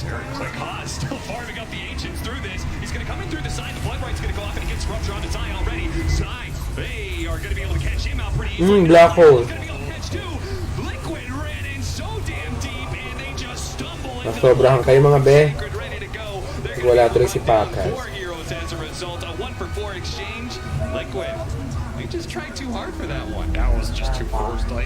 If you get the jump there, sure, you feel great, but once Matthew lifts and throws you back, all those sirens are going off for Thunder, right? They're just going to put everybody in position. You're going to have to play around some super deep ward. Unfortunate for Liquid was that dire ward on the upper side of that triangle just missed seeing Pakaz. Otherwise, I think they just jump in there. Oh, yeah. And instead, Pakaz gets the free fray coming in the back, takes Zai out immediately. And of course, if you're this deep into Thunder and you haven't seen that Enigma, he is going to destroy you. No way to cancel that. Easy fight for Thunder. Mickey trying to strike back here. Oh, sakit. Gets that ward value after all. Mickey, how did he set that one up? An incredible pickoff that we'll see whether or not he gets out here. Oh, he's still got his BKB, so nothing really Thunder can do to stop him from walking away. That's an absolutely huge pickup. Like now that ward goes down, but that was the type of jump they wanted the first time. Yeah. And we can see when these PKBs are down for Thunder, Big just becomes a god. The Bloodstone becomes way better. This Frost Shield, all the tiny spells become better. If they can ever force the BKBs re-engage after they're down, they're going to have a much better time in these engagements as well. And of course, Black Hole on cooldown for 90. Thunder have to play a little bit defensive here. But we do have the really deadly combination, the refreshers coming in for the Mars, right? We've seen how that can certainly turn things quite at be very nasty. He has a shard as well, so you're looking at quad spear coming out here. And we saw in those other games, Dark Mago is not afraid to play super aggressive and just start spearing you back. He just blink stunned him, man. Dude, the power of vision. Yeah. Knowing that the BKB was still on cooldown from the previous fight that they had. He'll have a little giggle about that one. Yeah. He knows he got away with quite literally murder there. 24-14, 3,000 net worth lead. It's been a game that Thunder has led most of the time, but they once had an 8,000 net worth lead. They kind of let that advantage slip away quite a bit, and Team Liquid now have some of the items and tools that they kind of desperately needed to be able to win some fights, but it still comes down to the initiation, right? We get the right kind of black hole, team fight's over. We get the right kind of, I don't know, what I mean, Liquid, you said the biggest power is through that Infest bomb, right? I still think it's their best initiation tool. That said, maybe you don't want to just be the ones jumping into Thunder, right? And I feel like every time they try to do it, it creates a very weird concave situation where you're not going to find this Enigma. If you find the Enigma, okay, that fight becomes immensely more free for Matoma. But if you don't find him, that initiation could be your worst enemy. So how do we switch that up? I think you play for Roche. You want to force Thunder into you. Okay. Again, what's their initiation? It's going to be Dark Mago trying to hit the spears. You have a decent time to react there. You have the saves on Liquid. You have Frost Shield. You have Infest. Zai can jump on the back line. He's closing in on his Basher as well. Very pivotal item in this game. This game's about Roshan, which has spawned, and the next set of items all these cores trying to get to right here. Thunder does have full control over the area. They might just force it here. Especially if Liquid shows Heroes bottom. Yep. Zai is going to show on the wave. Pushing in a Siege Wagon wave into the tier 3 is nice pressure, but it's certainly not enough to kick Thunder out of this Roshan pit. So Liquid, let's see if they know. Let's see if they make the moves fast enough. Well, they know. But this is hard to just run in. You don't know where the vision is. Dark Mago has illusions on both ramps as well. Oh yeah, this is perfect. He sees them all coming. Thunder knows there is no problem here for them finishing off Roshan. First one, second one, right? Yep, we got an Axe Shard. Zai, he's even going to get caught here with a spear and, well, tried to do the roll up there. Jump in, actually go for it. Bravo, nice one. A bash he absolutely needed, otherwise the Ito may black hole Aegis was na going to be naman. turned around. Even then, Liquid are still going to suffer heavy losses Only here. one. JD trained down, they got the refresher, they throw the spear, then whip, Matumba Man, let's go. Nice one! Buhay pa. Trouble, but so is Matumba Man, he falls. Now it's going to be Mickey versus because does that the BK. Gago, ang sakit. Way to deal with this magic damage. Now that's the Aegis down on the side. Matthew also being pulled back in, but they're going to stick on Bakat. No, they blink away. They missed the timing on the stun. Grabe, mabilis naman ang mga kamay nito mga legend ko. A kill on the carry was a must-have. Meanwhile, the support battle rages on the side. Matthew gets the better of Insania, but he will pay the iron price as he's going to go down underneath the tier 2. But he says, I did my job. I got my kill. Cost them a tiny buyback, but I think Liquid is very happy with that outcome. They get rid of the Aegis. They take that fight off the back of Zai just going down for absolutely no trade. Again, jumping Enigma, getting that bash, super pivotal to Liquid's engagement. It's going to kind of reset the game here. Sure, you got a shard out of that Roshan. It is on Enigma. Pretty interesting, but otherwise, pretty much reset the map. And Mickey is just getting, he is getting strong, man. He's up to Hex. He's got that Nether Shawl to boost up his resistance. He feels untouched in a lot of these engagements, and he is the real carry. Matuma's there to make space. Matuma's there to make people mad. Mickey's going to carry with the damage. Battle a chance between the crowd. Liquid do manage to take that mid-tier 2 before backing away. I want to see that moment again of the Enigma, because I feel like when they jumped him, I feel like he was halfway through the animation of Black Hole. He was coming in and then he got bashed. That was, I mean, just imagine if he gets that off on the two of them. That fight is completely done and dusted. And that's the thing. That's what those bashers are pivotal. Yep. He can Black Hole from 200 health, and it might last two more seconds. Like, he does not have to be pulled away this fight completely. That's why those initiations they're nice edgemen. Just a little bit of save. You have this Rubik shard as well. You can lift, throw someone back. Suddenly, that displacement is enough to reset the engagement. Dark Mago looking for something. Invis Tiny though. And Invis Tiny. Dark Mago. His smoke breaks. But he doesn't know. Liquid want to take this fight. Yeah. Bet to Tiny, 4,000 HP. They know the Mars is up here. They had some really nice high ground vision to be able to play around, but that kid's deboarded, so the fight may be a little bit more awkward now. Get a different kind of ward down. May have been spotted by the Eidolons, though. I mean, it's all about this Enigma, and it's all about this Leshrac. Does the Enigma get jumped and taken out of the fight? Does Like behind the ledge, but they catch Mago first. He thought he was going to get a free pick off on the 5, but immediately gets hexed up, Avalanche, and now they're searching for more. Panda does get a 4-staff away, should be fine. Liquid content with the 1 pick off, it seems.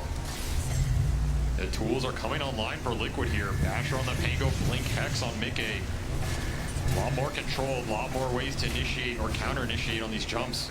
Who did end up consuming the shard on the side of Thunder? The Enigma. The Enigma? He actually did eat it? Okay. That Malithus buff. I mean, I guess, but they already had the pick off on the Rubik and the Bloodseeker. There was so really, yeah, I guess the only one that was left was Panda Moo. And that one, maybe not worth it.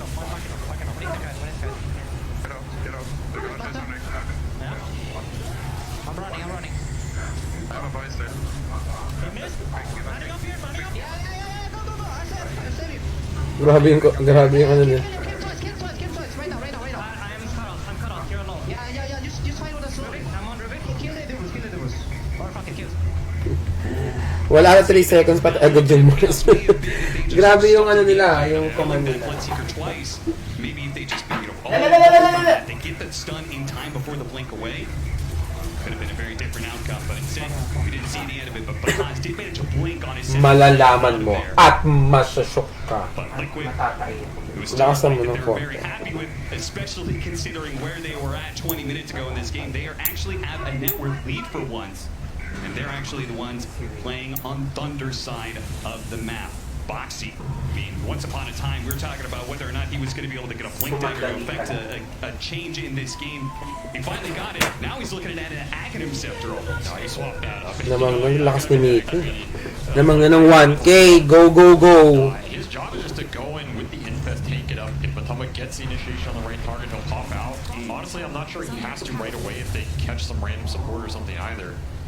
He is just a beefy boy. So instead he opts for, well, what he has queued up anyway, it's the BKB. We'll see ultimately what he completes. Looks like Thunder just trying to farm up more items here. It's the initiation by the 4-staff, a quick one. Phoenix get him away. Telekinesis on Boxy. Matumman's trying to stick to Dark Mago, but he is not getting the bashes he needs. But the follow-up is there for Mickey. He's going to be able to get the side. Sakit to gago. Nag-bash gago. Mickey deal with Bakaz, but the Bloodstone BKB is too much for him. They can't eat through this Leshrac. And now Zai keeping pace with the rest of the team, trying to hit him with the rolling Thunder stuns, but they both blink away. And Panda actually, nice 4-staff down to low ground. Looks like he may have gotten away. How did all of Thunder get away with this? Oh, they found Panda inside of the pit. So he goes down, but ultimately, I mean, considering the disaster that it looked at the start, only losing 2 is not too bad for Thunder. Yeah, that was not the initiation Liquid was looking for, and still it works out. Very nice bash on the black hole helps. Honestly, though, even if that black hole doesn't get canceled, I'm not sure that fight is going Thunder's way. Once again, this Leshrac just has free reign. Nobody is stopping Mickey in any of these engagements, not even close. He's up to Trickster Cloak as well, upgraded from that shawl. He is very tanky. Great job from Thunder to disengage this jump. You're going to waste a lot of the range duration. Matumba does have BKB. And Black Hole's going to come in here. He really wanted both of them. He'll try and take Mickey, but I don't even think Mickey's close to dying in this Black Hole regardless. Yeah. No, he really isn't. I mean, especially when he gets off BKB, a Bloodstone. It's like the invulnerable combination for the Leshrac. He's a god. Nice spear back. They're assaulting the tier 3s, but a spear back is beautiful. This is an opening out for Thunder. Let's see how many they get. The Chain Front's going to bounce around. Boxy with his BKB is trying to walk away. He's got 5 seconds till he can blink out. Turn around. Oh, Mickey. Gago naman kayo si Matama. They're going to be able to chase down. Oh! The Wind Waker running down the Bloodseeker for the spear. Gago. Hex. Dark Mago. Can they burst him down? Nasobrahan si Mickey. Walang buyback. A buyback from Thunder wins them the fight in the end, but it's going to be costly. they really need to get, I don't know what they need to do off of this buyback besides just getting those kills they got. That's double buyback. Dark Mago and Makaz buying back there. Tier 1 and 2 destroying their economy. You're going to be begging for an early Roche spawn potentially. Oh god, I don't even know if it's within the window. And the one upside is you pushed your Bloodseeker to level 25 off that fight, which is absolutely huge for this hero. Yeah. You have double rupture, so now you can rupture someone at the start of the fight and still have one up for that Leshrac to debilitate his movement. Again, the Does it even stop Leshrac though? I feel like maybe he just pops BKB Bloodstone and runs at you anyway. I mean, again, that's where that displacement can come in. Let's say he gets ruptured, he gets speared back, he gets lifted back. You force staff him after. I mean, it all assumes his BKB is down and nobody got bashed, but you got to play for these little things at this point in the game. And those are exactly the kind of combinations that we've seen Thunder, I mean, it's what propelled them to this top 6 placement so far in the first place. We said they're one of the best team fighting teams. They are super good at playing around each other. So that is a very real possibility they could pull something off like that. They're absolutely one of the best coordination-wise, and they're also one of the best in terms of decisiveness. Like, when they jump, they goddamn jump, right? Everybody goes, it's instant. They know the fight is either going to be won or lost in that first 5 seconds. Especially with no buybacks on your 1 and 2. They are trying to finish up this Roche fast. Oh, they've been giving up these Roshans, but Liquid, this is the one they're going to contest. This is I don't think they can get there in time. Boxy's not running in the right direction. He's not going to get there. Roshan's going to fall. Thunder going to take the spoils of war. But are they going to get out? Sai actually went for it. He's got the Aeon disc. He actually managed to pick up the. He still has the Aegis on the Bloodseeker. And what a black hole. There it is for Seeking. Looking down to 2. They need to be able to finish off this Lifestealer, but he actually gets Wakered by Mickey. Dark Mago needs to be able to hit him with the spear. Apparently not. He just runs through the walls, and that's going to be it. Now the Leshrac fighting for his life against Makaz. Dark Mago, but it's not good enough. The initiation from Liquid. It comes too late. It comes too little. And now they're going to be run down by Thunder 1 by 1. Uy, magkatabi kayo, be. To just find that initiation instead of the other way around. Zai snatches the Ag somehow, but that is not going to turn that way. All of your cores get caught in that black hole. Mickey blinks in an attempt to try and turn that. But at that point, you're all stuck in the same goo, and it's just too deadly. Yung pagkabuhay ng dalawa, may ano na ulit. Thunder just beating off the Roche. Liquid gets split on 2 different angles of May black hole initiation. ulit. Could have gone amazing, but instead, 7,000 damage getting pumped out from that Enigma. And what can Thunder get from this? I mean, they were on the edge of a knife there. They used double buybacks on their 1 and 2 position. They were 1 fight away from losing this game. Now, they may be in a position to win the game outright. They're going to go for the Raxes. And that was Octarine's Belfers of Enigma. He has another block. Are they going to go for the tier 4s? They're going to start hitting the tier 4s. They are, Cap. They are going to force this. They don't know for certain, but there is no buyback on the Leshrac. They could really try and force this, but the Glyph is going to stall them out. Go back for it again. This is Makaz. This is Thunder. There is no back. You force the buys, or I'm going to take your Ancient. 1 tier 4 down. Team Liquid, they got to smoke out here. They got to get inside. They got to get on top of Thunder now. A 2nd tier 4 about to fall. But the jump, Makaz, that's going to be the Agent perhaps falling right away. 1 line down. Boxy popping his BKB just in time. Matubba Man, can he deal with this Bloodseeker? The Chain Frost being thrown from a distance. Matthew pops the dash, refreshes, but minutes get the infest. They couldn't keep the Chain Stun out. Makaz has to be able to reset here, but he's going to be caught by Boxy. A 2-man avalanche. Gago naka-rapture, be.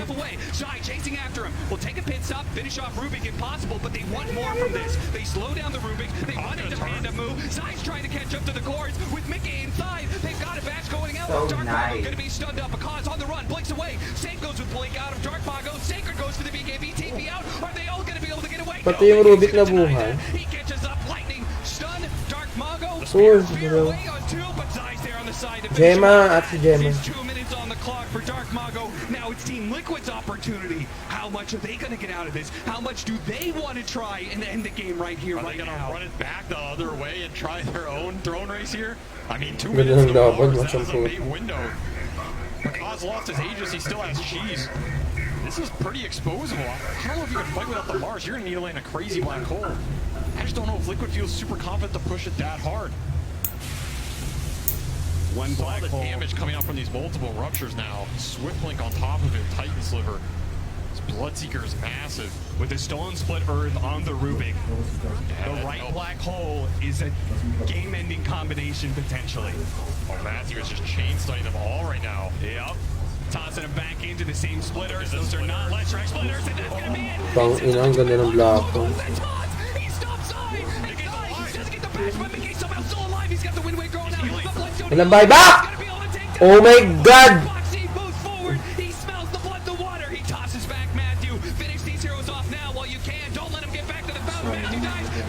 Grabe si Mickey!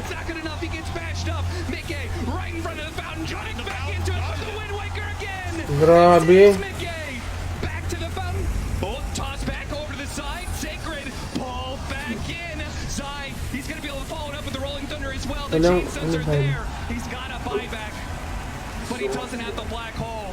Oh my God! Grabe! Ang ganda ng laban! Ano yan? Stick.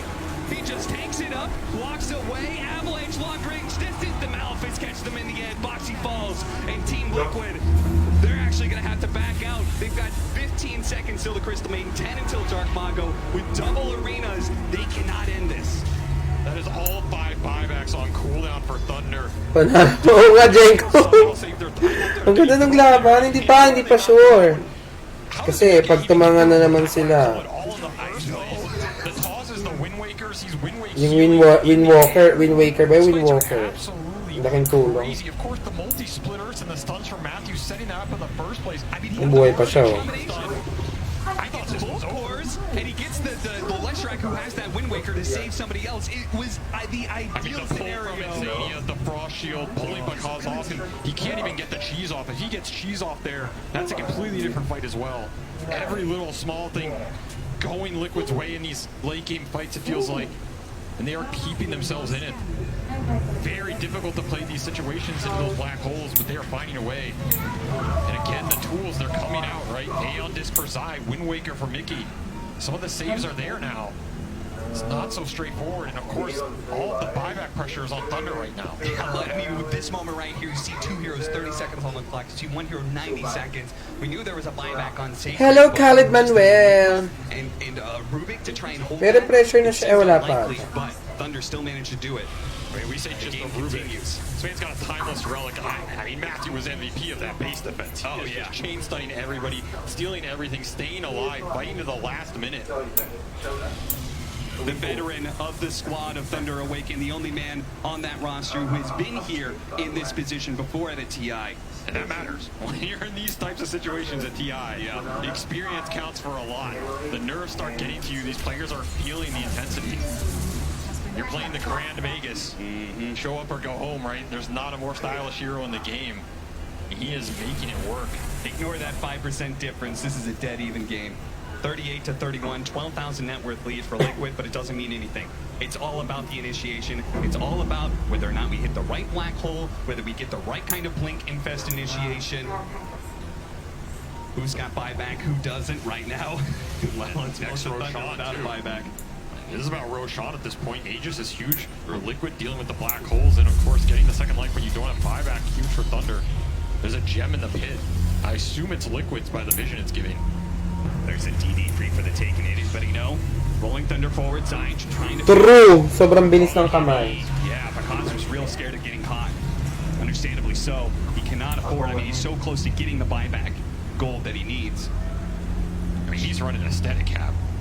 So he is very worried about getting jumped. This is not an ideal item for, neutral backpack carry at 50 minutes, but if it saves him in the jump and he gets cheese off, that's the idea. And it might be able to turn it around. He just needs to survive long enough for Black Hole to come in. Pray for no bashes. That's how Thunder can turn these engagements around. I think Liquid is feeling pretty good right now. They still have 4 minutes, no buyback on Enigma, no buyback on Rubik. The other ones have come for Thunder. But Liquid have all the vision control, control of the pit, control of the runes. Strength blink up on Mickey, pushing level 28 here. See the gem drop to the Roshan pit. They want to know the moment that Roshan is up. Oh yeah. We'll see in a second here whether or not it's going to be an early one or a Mamaya hindi mo naman nasabing weird. Maybe favors Thunder Awakening. A little bit more time to farm up their buybacks. Hello Ryan Bincolado. Shout out sa So they still have 3.5 minutes and 4 minutes left on the Enigma and the Rubik respectively. Man, it feels like so long ago we were talking about is Zai gonna get to items. So ngayon, biglang lamang ng 12k. 25, which means low cooldown on this swashbuckle. And he can finish up the the Octarine if he wants, so even lower. You go down Pinilit kasi nilang i-rekta din. Sa bagay, ganun naman talaga yung scenario. When you throw one, Enigma goes in, suddenly he's getting bashed up again. Just becomes way too obnoxious to play the fights for these Thunder cores. And Thunder, 2 buybacks for 3 minutes. They don't care. Time to smoke out and make something happen. Yeah, they don't know when Roshan is going to spawn, so they can't afford to just wait inside their base. They kind of do need to get out there, get active. It's all about the vision, all about the jump. Matthew leading the way with 1 observer ward, Aeon Disc and Lincolns. See what he finds. He's going to throw a ward up on the high ground. Spotted. He sees Stein. They go for the initiation. They try and grab him. They get the telekinesis at the same time. They went for Insanity, but Insanity gets the sinister gaze on it. Wala ka napansin. Wala pa. Wala ka na... Kaya wala ka napansin.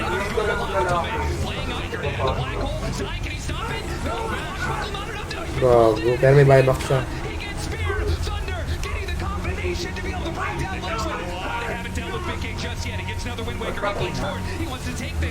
Gago, lalaban pa talaga si Mickey, oh.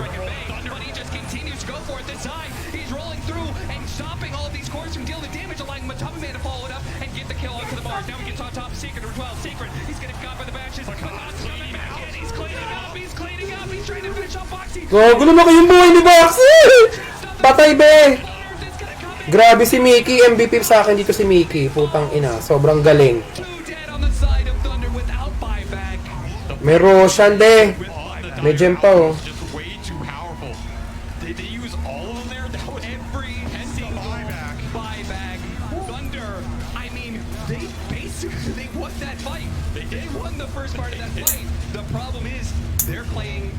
That's a problem, right? When you win these late game fights, you're almost at a disadvantage because they're going to get to use their buybacks and finish off the fight. Thunder knew that though, and I still think it's the correct decision. You have to take that fight at some point. Start to wear through these buybacks. It's a dire outpost penta buyback situation of 5v10. There's nothing you can do about it. They played this fight amazing. Double spears, the black hole, trying to finish this track, but Mickey is just an absolute beast. These engagements, he lives so long trying to save him for last. It's all him up with some control.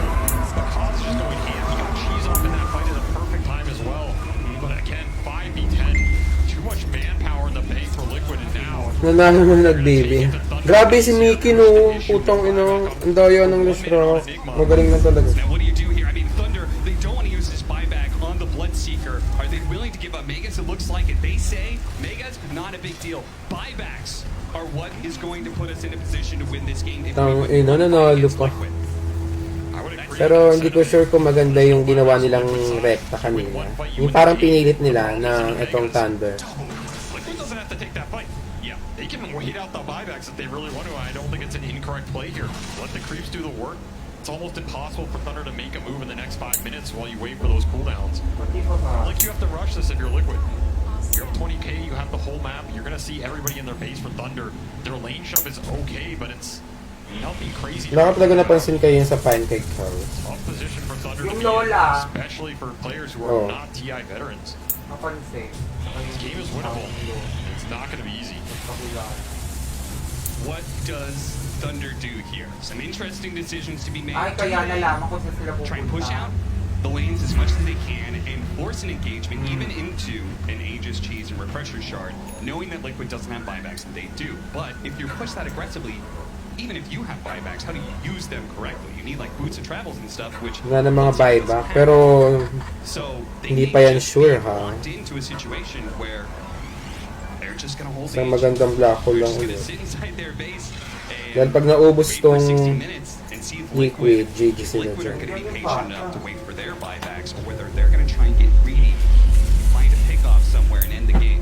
You know, Cap, if there's one team in Dota and one player I think about... Resulta ng pag-rec sa gitna. Yun nga eh, feeling ko rin eh, Ryan. Parang hindi yun magandang ginawa nila. Kasi pinipilit nila yung mid eh. Siguro dapat pinasag na nila yung baba, taas, tapos safe lang. Para mega creeps. Kasi ang tagal eh, dahil tayo nilang yung nabuhay eh. Nag-buyback pala yun. Especially in Dota nowadays, you hit that 60-minute marker, the neutrals are your friends, right? Sure. Thunder stuck in their base, they're going to lose a neutral item advantage here. It just becomes monumental. You get the next Aegis, you have all your buybacks up. Thunder's going to have their buybacks, and honestly, their heroes are quite good in a base defense situation. You have Enigma pushing towards his Refresher, trying to get the double black hole. It's going to be a long way away. Yeah, I mean, they're choosing to forego that base defense and try and look for something here. I respect this play, but this Yung is tatay pinagbibintangan eh, no? impossible smoke to hit. Sabi, I don't have the stats to pinakidnap. confirm this, but I'll just say it. I'm pretty sure Insania has lost the most Mega Creep games. Sounds like they're trying to of cast a any person right player, here. you know? So they're going to play it safe right now. Thunder actually are the ones going to go first. Minsan mahirap din talaga pag pinipilit, Ryan. See if Liquid are going to Makita din ulit kayo sa next video ni Sir Mike sa Sir Mike Place. Meron John Ross mamaya ilalabas 10 PM. not finding anything just yet. Now, if Thunder is out of their base like this, you're happy. Tapos mamaya ulit gagawa na naman kami. And they may just get somebody caught here. So Panoorin niyo yun ah. Meron kami mamaya. Ayan, black hole.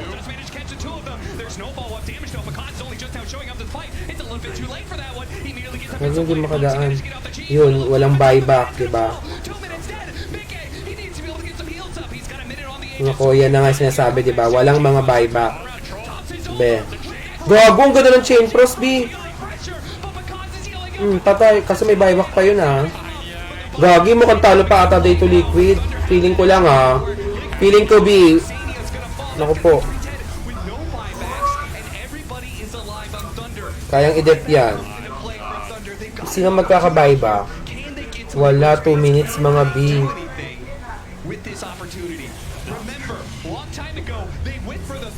Ito na naman. Rekta to, be. Talo pa. Yes! Manood ka ng John Ross. Meron ulit. Mamayang 10 PM ay ilalabas. Fast as you said, I still can't believe that 3-man dream initiation turned into such a nightmare for Liquid. It looked like the absolute. Sinasabi kasi hoax lang daw yung pag-kidnap sa anak nila. Gago, wala Mickey. Wala. GG.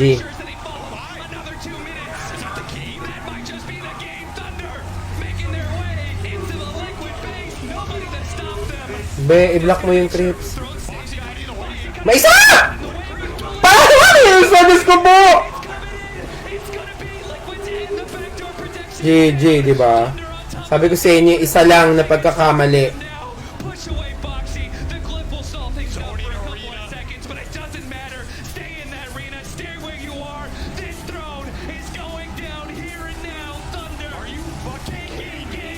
Diyos ko po. Diyos ko, diba? Sabi ko sa inyo, diba? How do they win from that position? How do they win? It's an almost impossible scenario. They cannot hit a smoke. They cannot hit the fight. Somehow that smoke backfires on Liquid insanely hard. They get caught in a base fight where Bakaz has buyback and gets the comeback in. They were 2 minutes off buybacks for everybody in that engagement. What a demoralizing way to lose, honestly. They are going to have to mentally reset from that game and get back there. But if you're Thunder, oh man, you are feeling yourselves after that victory, snatching it from the literal claws of defeat. Ladies and gentlemen, you just watched something special. There are just not Mega Creep comebacks at TI on the main stage like this. It's only happened once or twice, and it happened again here for Thunder Awakened. They take the 1-0 against Team Liquid. We still have a full series to play out here, so let's check in with our panel. Thank you very much, Camp. And that's GG. That's one for the history books, and I have. Kaya nga eh, dapat hindi nila pinilit eh. Sabi ko sa inyo eh, mistake over mistake. Absolutely everything. Diba sobrang nakaka-frustrate yan, diba? Match 1 over Liquid Team. Baka matay yung asawa niya. Naku, tatapang to. Just say things. This was a beautiful game of like cat and mouse between Sacred finding initiation and Black Holes. Was Zion positioned to counsel them with his swatch and bash? Kasi sinisisi yung tatay, parang gago. Ba't naman papakidnap yung bat? Papakidnap yung tatay yung anak niya, diba? 1v1 po magaling lang kaysa Dota. 1v1 magaling lang kaysa Dota sa ML1. Kwento mo, Dots. Hirap din kasi mag-decide sa ganyan. No? Parang sobrang ano na, diba, fair, crucial, tas parang ang hirap mag-isip. Pero they're too eager. They're too eager to win the game. They're too eager to take this one extra fight, right? She always Yeah, like we saw it in the base where like, Tiny's just suddenly near the fountain, people were just dying. Like the bot, I think maybe they took that fight on the idea that yes, we can definitely cancel this black hole with our Pango, but he lalo na pag nasa ganyan kakalaking prestigious na tournament. Like, the tournament. angle is so weird when you're trying to dodge the extra range of this black hole as well. And I really can't fault like this high tension. You still have both teams were just kind of slipping up in little different ways. But what happened? Like Liquid historically has been the team Cap knows, Blitz knows. They've been the team that struggles to end games because they're very methodical, they're very disciplined. They let it. They just let it go for 100 That years. game They don't care. Like they're gonna have all their buybacks. But this time around, when it's so important, they go in and take that one fight and everything goes right. Yeah, unfortunately, I mean, Zai, you know, so much was on his shoulders. Anong na-report na? He didn't have the best start. Gago sila. Sila ano yun eh. Eventually got the basher, and then Pas yun te. Bobo mo. Pas? And interrupted, he was doing a great job. That's how Liquid got their lead. But we have to give a lot of props to the Sacred as well, because we saw him actually, you know, go into the lower bracket. He didn't have a great game on time, but this looks like, you know, Sacred's here to play because his timings were phenomenal on the Enigma. Yeah, 100%. And also the rest of Thunder Awaken, right? The fact that you have them buying, you know, multiple blinks, just playing around these longer drawn out fights, and when Liquid would be super aggressive, they were quick to react and be able to punish when Liquid's like, wait, you're not meant to be here. Like when you're against Mega Creeps, some teams there would like, guys, just retreat, they're too aggressive. Like no, they know that they're strong there, they know that they can just capitalize on it. Their timing buybacks are doing it. So immense props at this team at TI, their first TI for some of them, have just the mental strength to be able to keep themselves mentally in the game the entire time. Yeah, and talking about mental strength, a lot of these teams really do look for their coaches to kind of, you know, pep them up, and I think Blitz now will be having to talk to his team between match 1 going into match 2, but Blitz, the coach, actually did have a little pep talk before game 1. Let's see what he had to say. I really believe in our lineup, guys. I didn't come all this way from fucking lower last chance qualifiers to all of this to lose here like this, guys. Please, really fucking feel it right now. Energy and focus. Give Lasse everything that you have, yeah? Let's empower each other's ideas and let's do stuff together. Yes. For the Konami or whatever. Yeah, it didn't come here all the way from the lower bracket to lose this way, but unfortunately the way they lost was just not waiting 2 more minutes. It can be like that, and I have to be a little bit. It's high pressure, right? In the moment, like you see an opportunity, you try and go for it. Like it's Dota's a game where one little difference in a spell usage could change everything, right? So, I guess we can't lean on that for too much, but yeah, it's what's changing everything. Do you not feel that if they just waited the 2 minutes, the game was secure? I would not secure. Not secured, but it was definitely wouldn't have lost like that. Yeah, right. It was favourite for them. Like I mean, they had the outpost. They could have had buybacks. They were farming. Yeah. Sure, the team fight's going to be hard, and there was a very low cooldown on the Enigma with the black hole. If I'm like 80 seconds, I think. Yeah. So. But still. The Thunder Awaken, I mean, they played so well. They were bold, they were brave, they took the right fights. Like, the fact that they got those 5 buybacks from Liquid in the first place was because they were able to seek out the right engagement, and they didn't have to use their buybacks in that fight either, right? So one of the main reasons they won the game there at the end is because Picasso had his buyback. Well, this has been an adrenaline match, and to calm us down, we need a soothing voice. So let's head over to Kyle. Thank you, James. Appreciate it. Start things up. We have a little bit of an update from the Doppler radar at the moment. We have huge, powerful Western European drafts that are washing over the region, really dominating everything. Consider taking shelter, limit exposure, maybe get on some airplanes if things go really bad. This is fairly tough timing because residents are still reeling from the previous cold front. It's resulted in a handful of false starts and countless disappointments across the region. We can also jump over to the 5-team forecast here. First off, we're going to have Aster overperforming expectations. They're doing great, but unless they win TI, there's going to be clouds in the sky, and that's going to really take a lot away from their accomplishments. So, on the other hand, Liquid having an amazing run. I think they're doing great, but they've had to keep eliminating their friends. Big downers there. Tundra Esports in their element. Everyone else is having a really rough time, but it's great for them. They're ready for this. They're ready, doing well. Everything's going great. And Thunder Awaken, off to a great start. Sunny, perfect day. Even if they lose here, they're already exceeding expectations. So until now, let's jump over to our reporter. He is on site right now. Let's check in with him. Neil?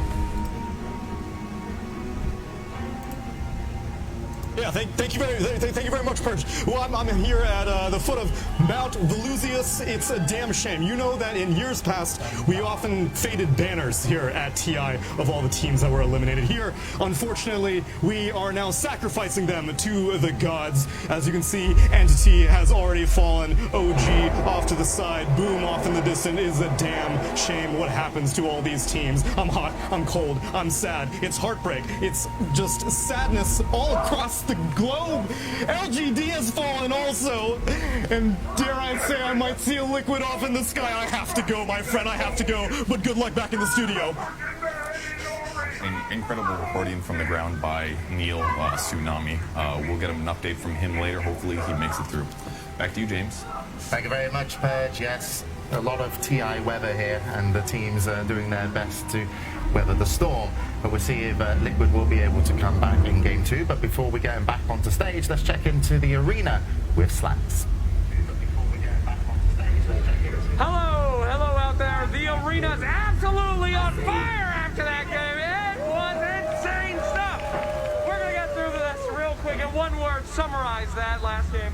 Heart attack inducing. Oh, okay, that's technically a hyphen. That works for me. One word, madness. Madness indeed from this arena. But anyway, let's take a deep breath. We have to get to a Game 2. So, to calm you guys down, I'm going to send you over to some more of our finalists for the short film contest. We've got 2 fantastic SFMs coming your way. A little bit of multiverse, a little bit of Mega Creep comeback. You might have seen something like that before. Let's take a look. Ay, ang gwapo naman nun! Ang gwapo naman nung in-interview, hindi ko nakita. Hello, J. Ador. Glimmer of Hope.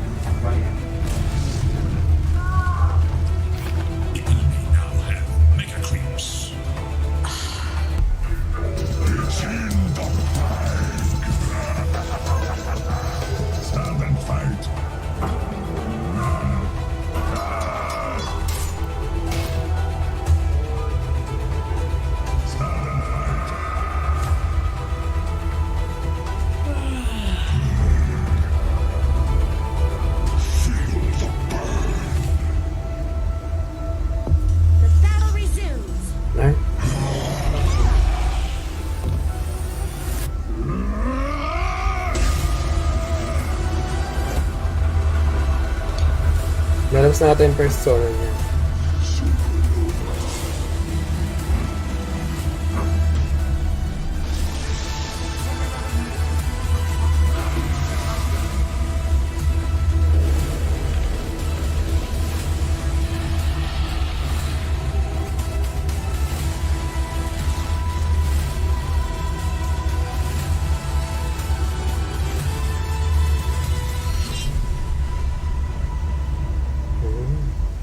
Meron pang short. The Multiverse of S.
Welcome back. Yeah, please support the amazing people that have entered the short film contest. You can go onto Steam to do some voting there, and I'm sure we've got a little bit more to come, but they are available for you to take a look and enjoy in your spare time. So I believe the teams are ready to come back out for game 2. Let's get going. Okay, let's go mga B.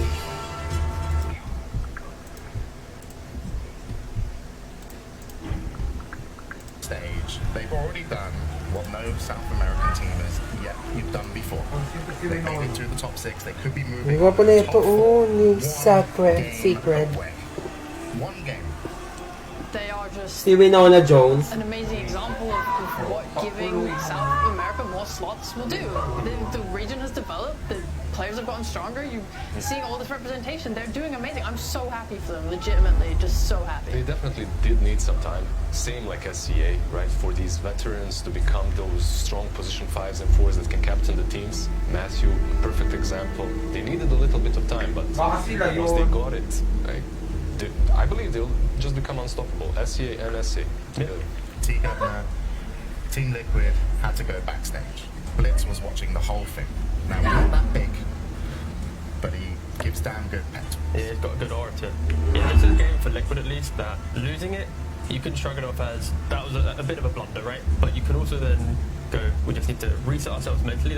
It's not about Dota anymore right now, in this best of 3, for Liquid at least.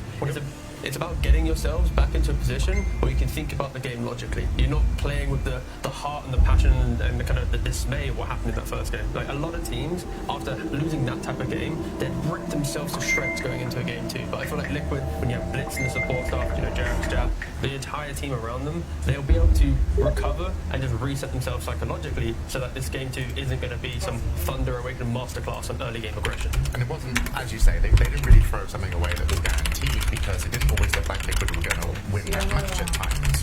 Definitely, they had a ton of clutch moments. If you even think about it, 5 minutes prior to that, they had that amazing Shrine fight where they had all 5 buybacks used. That's not something that you usually do when you're in a full controlling position.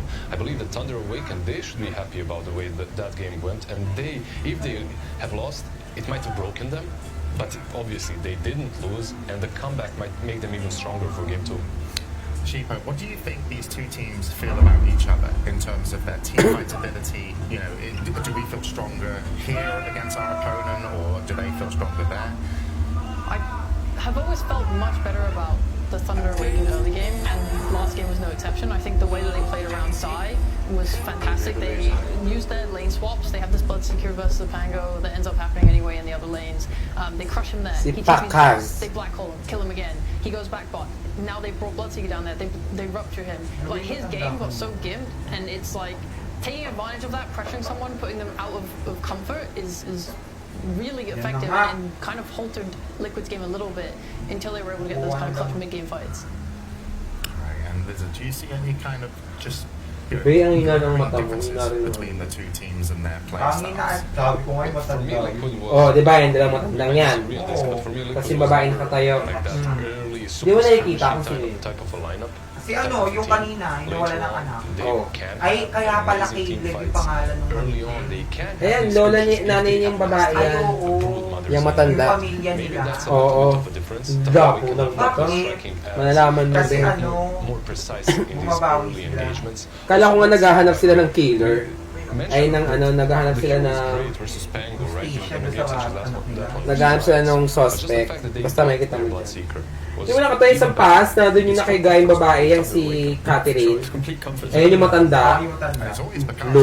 Labo na mata mo, be. Hina ng memorya mo, matanda ka na, be. Ako nakita ko na nga agad yun eh. Tapos diyan ko malalaman kung bakit. He's literally like most average kills in games, highest GPMs. Like you'd want to give this player those just nanay. priority in the draft at least. Yeah, I think we might even have some information on Picard's. Pakinggan mo yung mga sabi. Basta mababasa mo naman dyan. We're getting into game 2. Hello, Wilmore! Headset change, so it gives everyone a little bit more time to kind of relax and come down. So quite happy about that. But it looks like we are going to be heading over and ready to go into game 2. We had over to the boys and gold, and then we're coming back. Team Liquid versus Thunder Awakened. Game 2. Have they reset? Have they calmed down? I saw Sorry? No, I saw Blitz giggling. He looked happy. Really? All right. But I think, was it T or Lizard, one of you mentioned they just have to just go in and be logical again. You know, get rid of the emotions and just focus on the banter things. Yeah, that's kind of the thing when in tournaments, a lot of people, when they're watching at home, they just assume that every game is just about, oh, you lost this game, let's just blame the draft. You know, go to game 2, change it. Like, Dota is such a game about the people you're playing it with and how you approach it. I think, of course, OG clearly showed that in previous TIs and Spirit as well in their TI run. Like, TI as a tournament is so different to anything else, and of course Liquid, because they played the last chance, the groups, and they get hit. A loss like this, surely it's something that you can laugh about. As you see Flip being a bit more casual, he's taking off the jacket. It just got serious. Yeah. The guns are out. The guns are out, yeah. And Tiny is out as well. Dawnbreaker plus Tiny. This time around, Liquid do not want to snatch that hero. Instead, they just completely eliminated 2 of the most important heroes to eliminate against Thunder Awaken. But you do let the Marcy go through Lashrak. However, Mike, he literally single-handedly brought that last game back into... Yeah, the mid-game was all about him. Mid-game was all about him. The Lashrak it was way too much of a problem, in my opinion, and I'm so on board with this ban. I now just want to see how Liquid respond to this Marcy, because other teams have played around with the Lich, some have played around with the Crystal Maiden. We've also seen the Sven with his Warcry, giving armor. Like, these are 3 supports are the ones that I see the most in response to Marcy. I like the Enigma pickup though. I just think it's so reliable in lane and Tusk. I mean, it's not a defensive way of playing against Marcy, but it's definitely a very offensive lane and a good way to rotate. It's also big comfort heroes, right? This is Sai on Enigma, Boxy on Tusk. Yeah, completely. Boxy's Tusk. Actually, we talked about the early game from Thunder Awaken, but Boxy's Tusk has destroyed some teams' early games. Think about the Entity series the other day. Even though Liquid lost that game, the clock-up cycle lane of Entity, it had like 4, 5, if not 6 deaths in laning phase just because of how Boxy was calculating his charge, doing the math, getting the damage in. Think about this morning's game versus OG. Pururagi went to the jungle 5 minutes in because of Boxy and Broodmother, right? So overall, definitely can have a ton of impact early on. You see the Gyro coming out here on the main stage for the second time today. So taking another page out of Asta's, but another answer to the Enigma in the laning stage, right? But I'm wondering, like, we did witness a Rubik in that last game. Is that something that's possible here? Because Tusk can be a little bit scary, right? Like, he gets on top of you, eliminates you, but you are playing into an Enigma. Stealing that Black Hole could come in handy. Yeah, I think it's one of those things where Rubik's still prevalent, Silence is still decent, the bans right now from Liquid, they're respecting the big picture of Thunder Awaken, but they might have to consider some type of ban to potentially cover this. I think Matthew is the one that prefers playing Marcy on their team, otherwise we could have seen something like a Nyx as well, which it did get banned this game. But looking at Panda's hero pool, he has really enjoyed the Crystal Maiden. It might just be that they pull that out again because he plays, we've talked about it in previous panels, he loves save heroes, and if he's not playing save this tournament, he's been playing Crystal Maiden. Yeah, one hero that got banned out versus the Enigma last game, it was because of Insania, but Winter Wyvern got banned out. Is that something that Panda can play as well? Panda can, yeah. Decent versus Enigma can fly over the shards as well. He actually has a very long relationship with Winter Wyvern. He used to play it, but like the pressure of getting the good ults off, yeah, it was too much, so he actually just completely stopped playing it for a really long time. The pressure gets to all of us. And he's not played it at TI, but this is a decent game for him. I was going to say, he finally got over that and started playing it again back towards the later end of this year, and it is helping his repertoire now.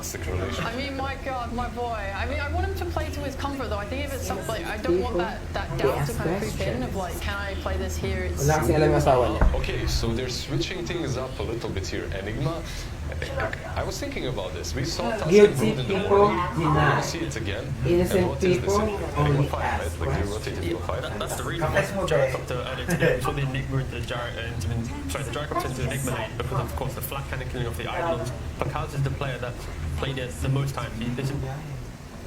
His third Gyrocopter game and 6 so far at this TI. He's the one that popularized the term for other teams to copy. And the Liquid, they're like, okay, let's put the Enigma down, a couple slots of Pit Brood. Maybe if you're Thunder Awaken, this Gyrocopter also gets potentially demoted a little bit in regards to support. That's what worries me, right? Fighting the flexibility. I want Hannah to be on his comfort. I don't want him to be shoved on a Gyrocopter that he doesn't feel good on. Do you actually think that it needs to be relegated? Can't you just go the same way OG did it, but maybe a little bit more precise with the Snapfire here? You pick it up you have a way to get over the shards with the gyro, and you actually are strong enough to match up in that lane. Hindi, sobrang galing niyang lana. Siyempre, nakaka-frustrate na matay yung anak niya. Ayun, parang matay asawa sa matay yung pinatay yung the entire time from laning phase, and then that kind of post-laning phase window where Brood tries to take your tower. I think they'll be in a pretty decent spot to take a fight. Laging gaga. What's happening, right? They go with the disruptor instead. It's going to be Basta, like this is going to panoorin mo. into this. Be thunder strikes, missiles, just really trying to get this Brood a little bit out of lane early on. Yeah, we just spammed her right in the lane.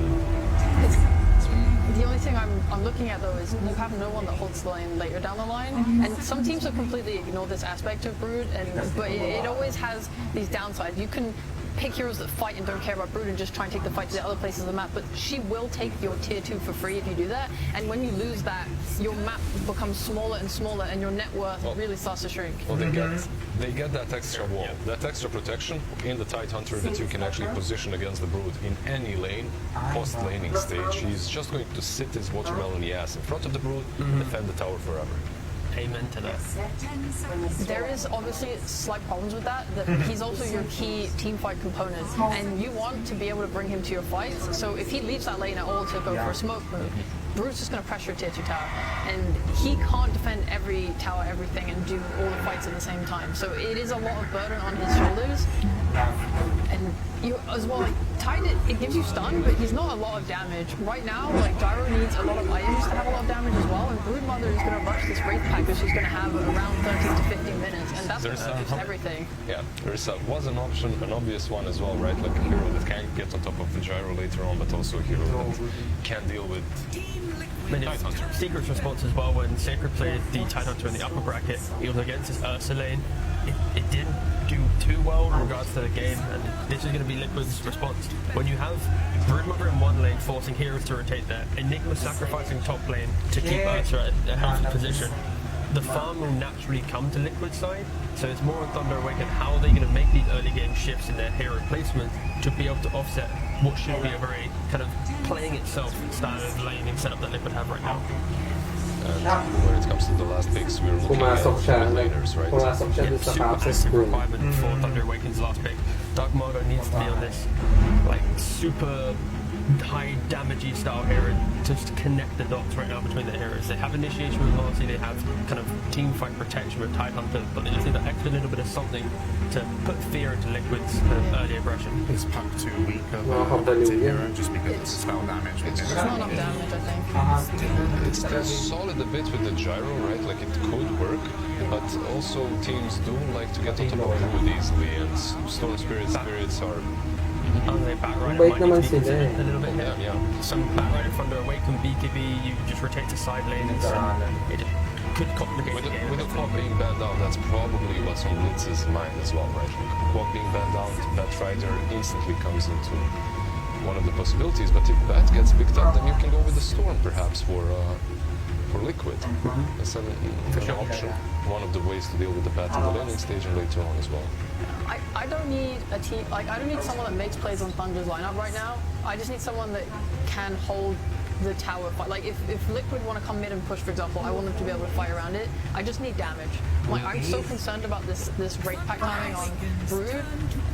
That's bad. That's about right. I mean, maybe they could opt for like a Kunkka or something, and he goes for this physical damage, but it's really, Naramdaman niya. the options are much less because Siyempre, Thunder magulang also ko banned eh. out a lot of the heroes. Just go with the Spirits. I feel like the Spirits are always your safest choice. Like they give you a little bit of everything, and you can defend the towers perhaps with the Tidehunter standing in front of them, and then Ember is the one that will bring the damage, and also gives you that ability to breach the backlines, get on top of Brood. Trying to think of the Liquid last pick now. 5 seconds remaining. Well, they have Ursa, who's going to match up well into Gyro, deal with Titan lane. Ember, I guess they're lacking lockdown outside of the black hole, so maybe you're saying a little extra cap. They could go like it. Is a preferred draft place so far. I know it's not finished, but like, do you feel comfortable for Team Liquid going into their elimination package? I feel like their draft is a little wonkier just off of that Enigma being a position 5, most likely being a position 5. They go with the puck. Nice. They have a lot of lockdown now. They needed a way to basically Thunder Awaken. They picked this Ember Spirit because if Tide has a bad lane, you need an extra core to help cope in these earlier fights, and they want to bring numbers. They also need more time to come online. So, No, sorry to interrupt you. oh, no worries. No, it's okay. We have Players are ready. This could be Team Liquid eliminated. Let's check in with Thunder Awaken as we go to Avo for a pre-match interview. I'm here with the coach from Thunder, Vintage. Vintage, sé que anteriormente ustedes confiaban mucho en el Morphin de Vacas. ¿El Gyrocopter está al mismo nivel? ¿Hay pura fe en ese Gyrocopter? Actualmente tenemos 100% win rate con Gyro, así que esperamos no perder la racha hoy. He says, actually, right now we have 100% win rate with Gyrocopter, so it's going to be good for our streak today. Now, one final scream for the Thunder Boys. How can people in the audience support you? Perdón. Un grito final para los chicos. Un grito final para los chicos. ¿Cómo te pueden apoyar la gente del público, amigo? Respeten SA, mierda. Respect SA, you shits. That's what he said. Respect SA. South America. Absolutely wonderful. Fighting words going into a game 2, very much deserved after that performance in game 1, because Mega Creep comebacks on the main stage, right? EG versus eHome, Secret versus Mineski. Now we have Liquid versus Thunder Awaken. It's got to take some serious mental resilience to come back after a Mega Creep comeback like that and lose. If you're Liquid, it's going to take a whole lot. Meanwhile, Thunder are going to be feeling themselves, right? I mean, this is a test of team fortitude right here. There's no other way around it. Liquid has... Some of these guys were denied TI last year. They come in this year. They're on the ropes in LCQ. They make it through those groups in pretty good position. They go through this bracket. They're in the lower bracket. They're on the brink of elimination so many times, and yet they are still here for a reason. The mental fortitude of this team is out of control. And on the flip side, Thunder... They are looking for the highest position ever for an SA team. That is why they want that respect. This is 11 years in the making for this game right here of SA Dota getting to this point. Can they push their ticket? Or are we going to go to game 3 where Liquid will test them? Looks like more team fight is in store because once again, Tide Hunter Enigma would not be a TI game without the big boys. We're going to have the big team fight spells blown around in this game. It's going to be an exciting one to see whether or not Liquid, if this journey has been too long and too hard for them, that game 1 demoralized them, or whether or not they're going to bounce back. EG versus eHome, we had that probably the most iconic Mega Creep comeback game. For sure. And that was going into game 2. I mean, that game 2 really wasn't that close. EG. No, it's hard. Stomped them. You lose to Megas. It's like, well, we couldn't beat them then. Yep. How do we get there? I mean, I was there at that tournament. That series gave me a heart attack then. I think this game is right up there. The other side of things, we had Secret versus Mineski. That was another game 1 Mega Creep comeback where Mineski had the game 1. They had it absolutely won. It was locked. And then they go into the throne area. They lose it. Secret go for a desperate push in. They do manage to take it. But they go into game 2. They bounce back, and Mineski actually takes it. And sort of a iconic what if, like what if they could have gotten that 2-0. So there's 2 different sides to that Mega Creep comeback and going into game 2. I mean, you can do it. You can come back. It's not impossible. Nothing is impossible at TI. All bets are off, especially when the pressure gets up like this. We were playing for top 4. It's every player's dream for years and years to get here. You're not going to get deterred simply because the Mega Creeps got to your head. That means game 2 already off the bat. We have a Thunder draft that is designed to deal with the summons coming out from Liquid. And Liquid trying to pick up the pace here. They have a very fast tempo lineup. Enigma Brood, they can play the map very quick, and Ursa can take advantage of any pickoffs. Transitioning into quick Roshan. Roshan number 1, Roshan number 2 with the shard. Exactly what Matumba is looking for in his game. Now the Gyrocopter flip script almost. Oh yeah, absolutely. The Gyrocopter that we've been seeing outside of today, we've seen a lot of times being picked up, counterpicked to try and deal with the off-lane Enigma. It's one of the better carries to address that hero. Instead, the Enigma switched over to the support position design. Whether to feel like Broodmother, the Gyrocopter addresses Broodmother as well as it does the Enigma. We also this was a matchup I thought we would have seen a bit more this tournament. I know it used to be very good back in the day. Like, the missile gives you vision, you can hunt them down in the trees, the flak to deal with the spiderlings. I imagine this matchup still has to be good for those same reasons. But of course, Brood is building utility out it. So you're going for the Warriors, you're going pipe 3-pack AC type build. This can help mitigate a lot of the AoE damage from Gyro. So I'm not sure how this matchup exactly goes down. I'm not sure Picaz is going to have a fine early game. There's no way he's going to get pressured too hard on this lane, I think.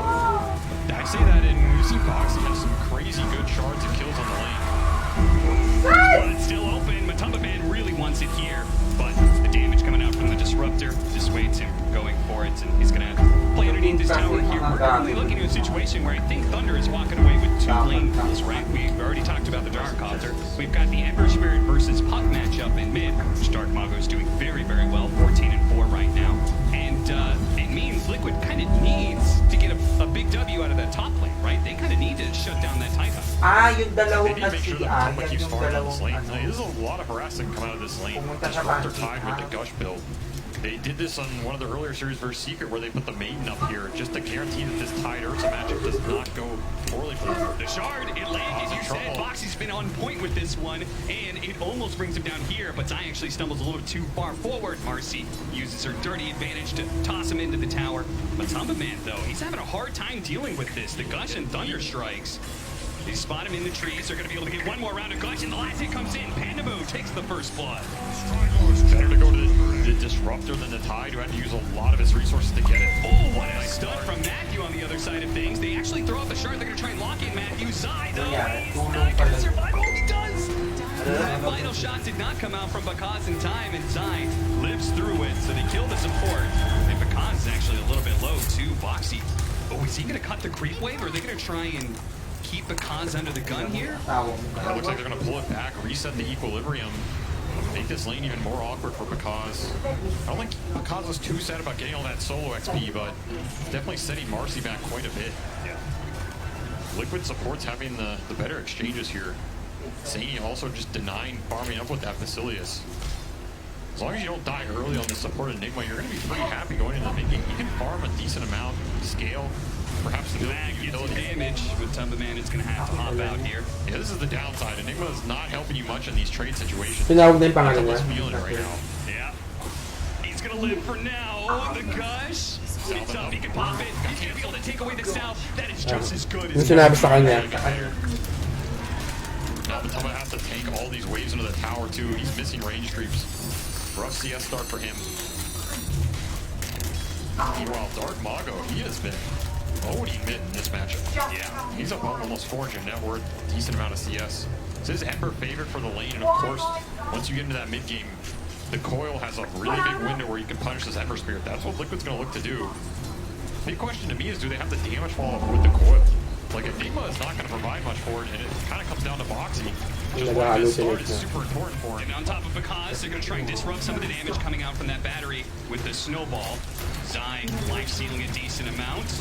They got to keep their distance from this barrage. Yeah, it's level 2. He's putting the points into the magic damage, not going the flat, because, of course, no spiders till later This on. rotation, this is going to maybe catch him out. He's not level 6. They want the kill on Zai. Get the chain on the Side move. caution, No, he didn't. Instead, they're going to have to be content with the kill on Boxy. Not what they wanted, but at least they get something. Ay, tinurukan pa siya, diba? Zai still has full wand up as well. I'm not sure he would have gone down anyway. Look, he's going to stick around. He's going to leave a remnant. Wonder if Zai spotted that remnant. This is an interesting move. He TP'd to mid, so he's not going to base to refill. He is trying to bait out the overextension bottom so he can go back and flank them again. Very interesting move from Dark Mago. Especially going to kill the mid catapult first, too. Yeah.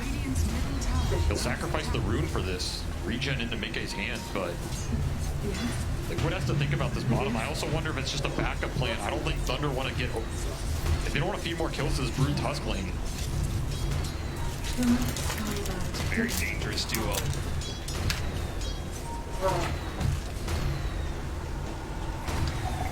Let's check in on that top lane here. How's that Ursa doing now? Sitting at 2,100 net worth, so the Tidehunter has kept him pressured, kept pretty close. You said it, Enigma really doesn't provide. Yan, di ko naintindihan ng kwento siya. Shell against Malefice and the Pero nag-assist ko na din. It's not an off-laner ideal for Enigma to kill. I think Thunder's going to be happy to just keep both cores low net worth on this lane. Especially if you can give extra XP to the Tide Hunter, because he's getting denied a little, right? That is the power of Nico here. Wouldn't be surprised to see Panda Move think about some stacks as well. You have Tide Gyro. Gotta be thinking about these Ancients. Yeah, certainly.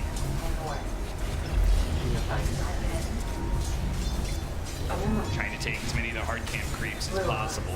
OTV to bottom lane, they're going to make that move. Here comes Matthew, two-man stun, very nice. They're going to turn around and try and kill Matthew. They might be able to get him too. The snowball's actually going to go over and hit the gyrocopter on top of that. He wants to kill on Boxing. They're going to be able to glimpse and get it here. Mickey's going to show up with a two-man coil. They might be able to kill both, but here comes the Ember Spirit.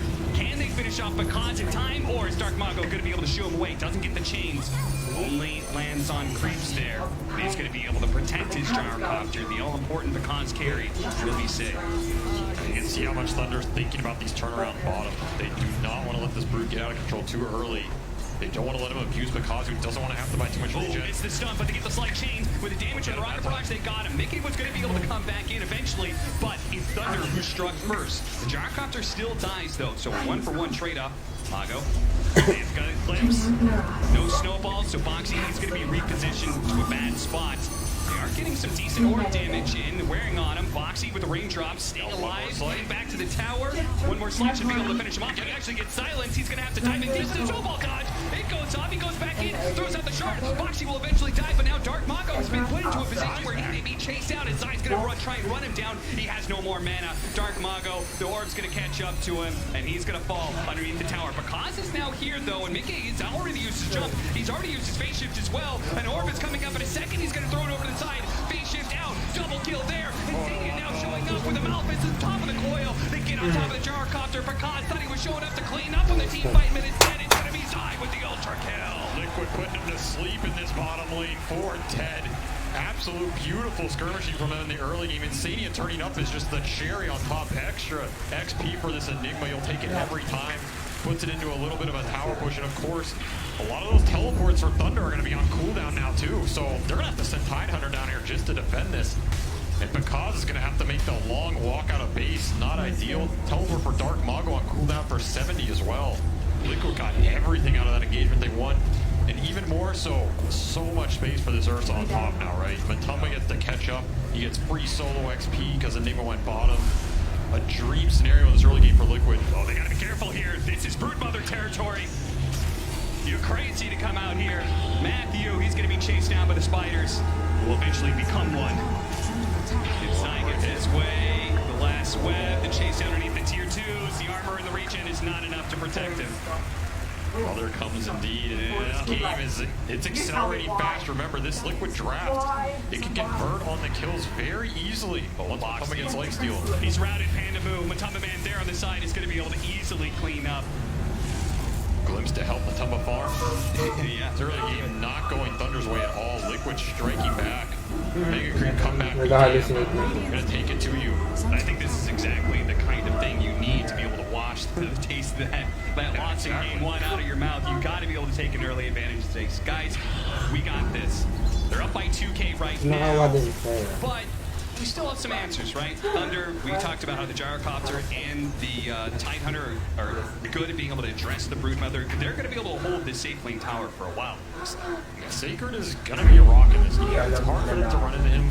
They have Black Hole to kill him. That's your best tool. The Tusk can do some serious damage with tag. Hindi alam kasi ng lalaki kung ano yung background niya. Will deal with him through the Kraken.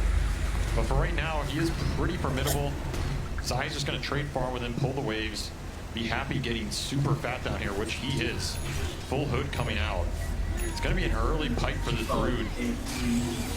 Coil mid, this is your chance to fuse Ember. Easy. Big pickup. Ooh, Shark barely off the mark. And Sacred is here as well. Don't want to dive into tier 1 tower with that Ravage ready to go. In fact, they're going to reposition Insania underneath the tower. They're going to blow that Ravage now to ensure 1 kill. Can they get any more? Panda Move. Zai in the pack, looking for the supports. Maybe? Or maybe the tower, I don't know. Yeah, he doesn't want to fight that Tide. Yeah. No spiders for you. So he could just go back. I mean, this is all a positioning game, right? Between the Tide Hunter and the Broodmother. Wherever the Tide goes, Broodmother can go somewhere else. And maybe it leaves that bottom lane objective open for the taking. Thunder, though, are going to get aggressive here. It's time to shut down Matumba Man. Boxy's read this play. Maybe he can nail him out. Boxy, he's going to snowball on through. Try and pick him up, but he's just going to be caught inside the Sonic Storm. A 2-for-1 special for Thunder.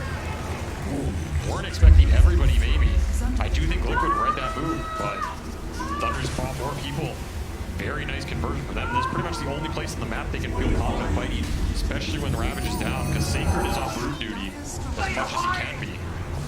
Pull back in. Glimpse on him. Beautiful stun. Nice combination there. Thunder getting a third pickup here. They bounce back. I mean, it was a 3,000 net worth lead just moments ago for Liquid. Now down to less than 1K. Thunder finding their openings in the very few places they can find them. Huge kills coming out. Again, this Brood has free reign over this jungle. They don't have any catch for him at this point in time.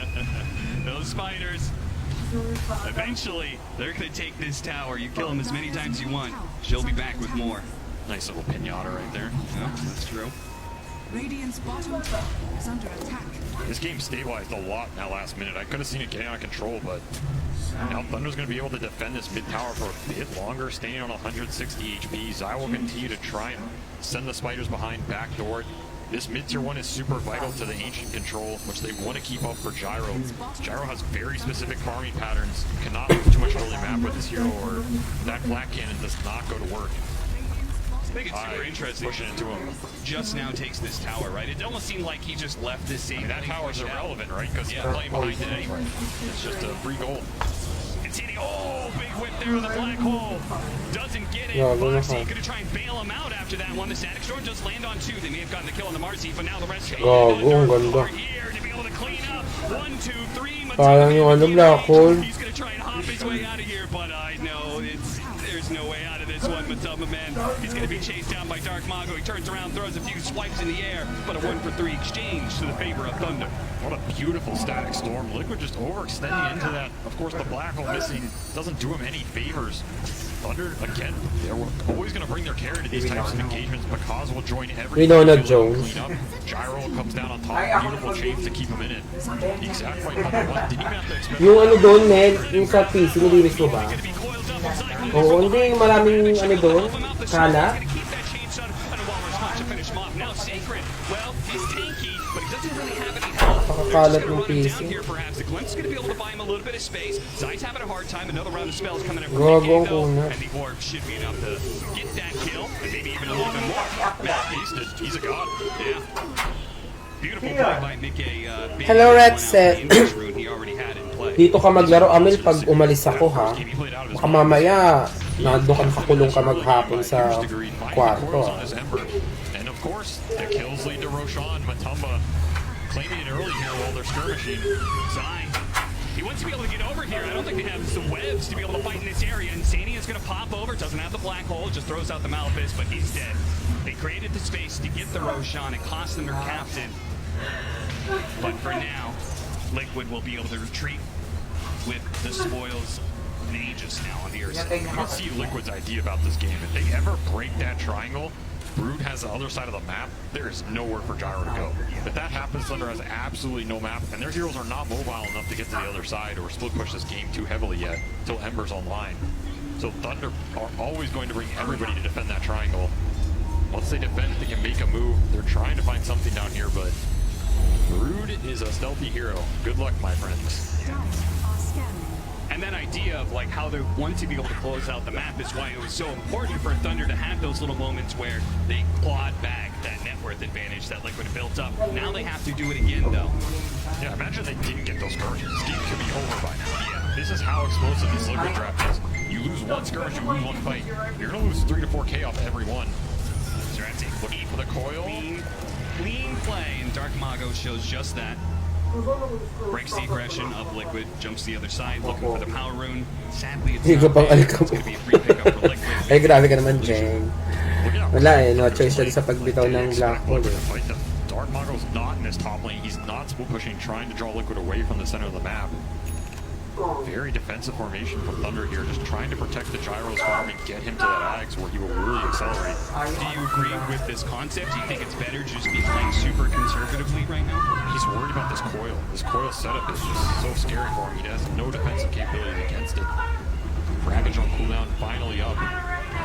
But you're giving Liquid an opportunity to invade here with force. Everything up, and of course, Pipe just online for Zai. This might be the signal. No more Ancients for you, Mr. Gyrocopter. They're testing it. You can leave the spiders in the ancient area. Oh, that's nice too. Block it out.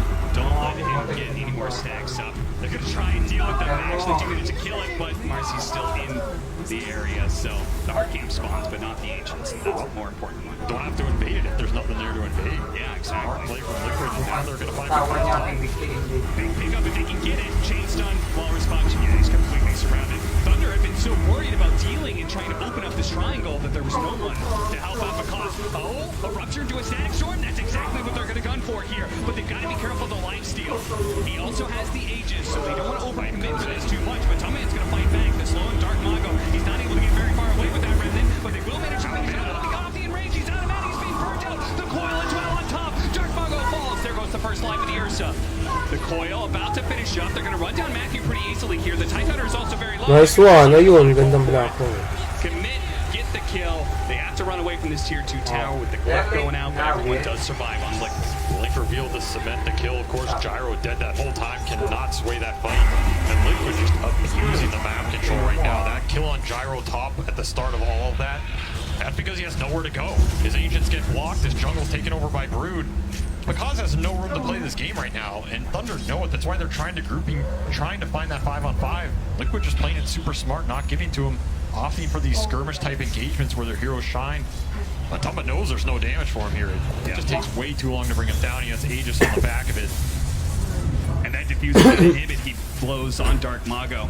Slows down the remnant, it doesn't go very far, he burns out his mana. Yeah, diffusal pickup, super valuable this game. The mana burn on all their cores is amazing, right? These are not super high mana pool heroes. It's going to be devastating. Hindi na pala pang black hole yun. I mean, it's happening around the tier 2 at 18 minutes. I mean, sana get sell. Pero baka tumangi eh. Underneath these tier 2s, they can run down Sacred and take the bottom. Again, one fight, every kill, leading to objectives for this Liquid lineup. Every one of these little mistakes that Thunder makes, and they're hard not to make at this point. Cementing this game even more, you're up to 8 or 9k gold lead at 19 minutes. You're going to have that second Roche coming up within the next minute or two as well. But Tama's going to be happy to clean that up real fast. Researcher kasi siya, di ba, yung trabaho? And of course, you have Enigma Tusk supports. These are two heroes that are going to scale beautifully into the late game. You're not even necessarily in a rush. Ayun yung mga sinasabi niya kanina. Liquid is feeling very comfortable right now. Hindi, ayun yung mga sinasabi niya.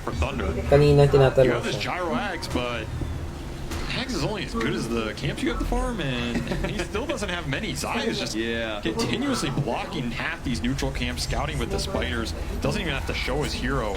The catch is pretty limited outside of a smoke or this Ember just remnanting in. And of course, if Dark Mago just remnants in, if there's ever a coil there, he's pretty much dead off the back of it. What is the play against this when your camps are being taken so much? I mean, you're talking about smokes. Do they just try and get to the dire jungle, the dire triangle? Like, how do they open up the map to get Pakaz that far? I mean, you smoke and catch the Brood if you think your catch is good enough. You smoke the enemy triangle where the carry is likely going to be. If you think you can get there, honestly, your moves are pretty limited. I think in a theoretical world, Liquid can read most of what Thunder wants to do here, right? They're just so closed off so fast in this game. The towers are down.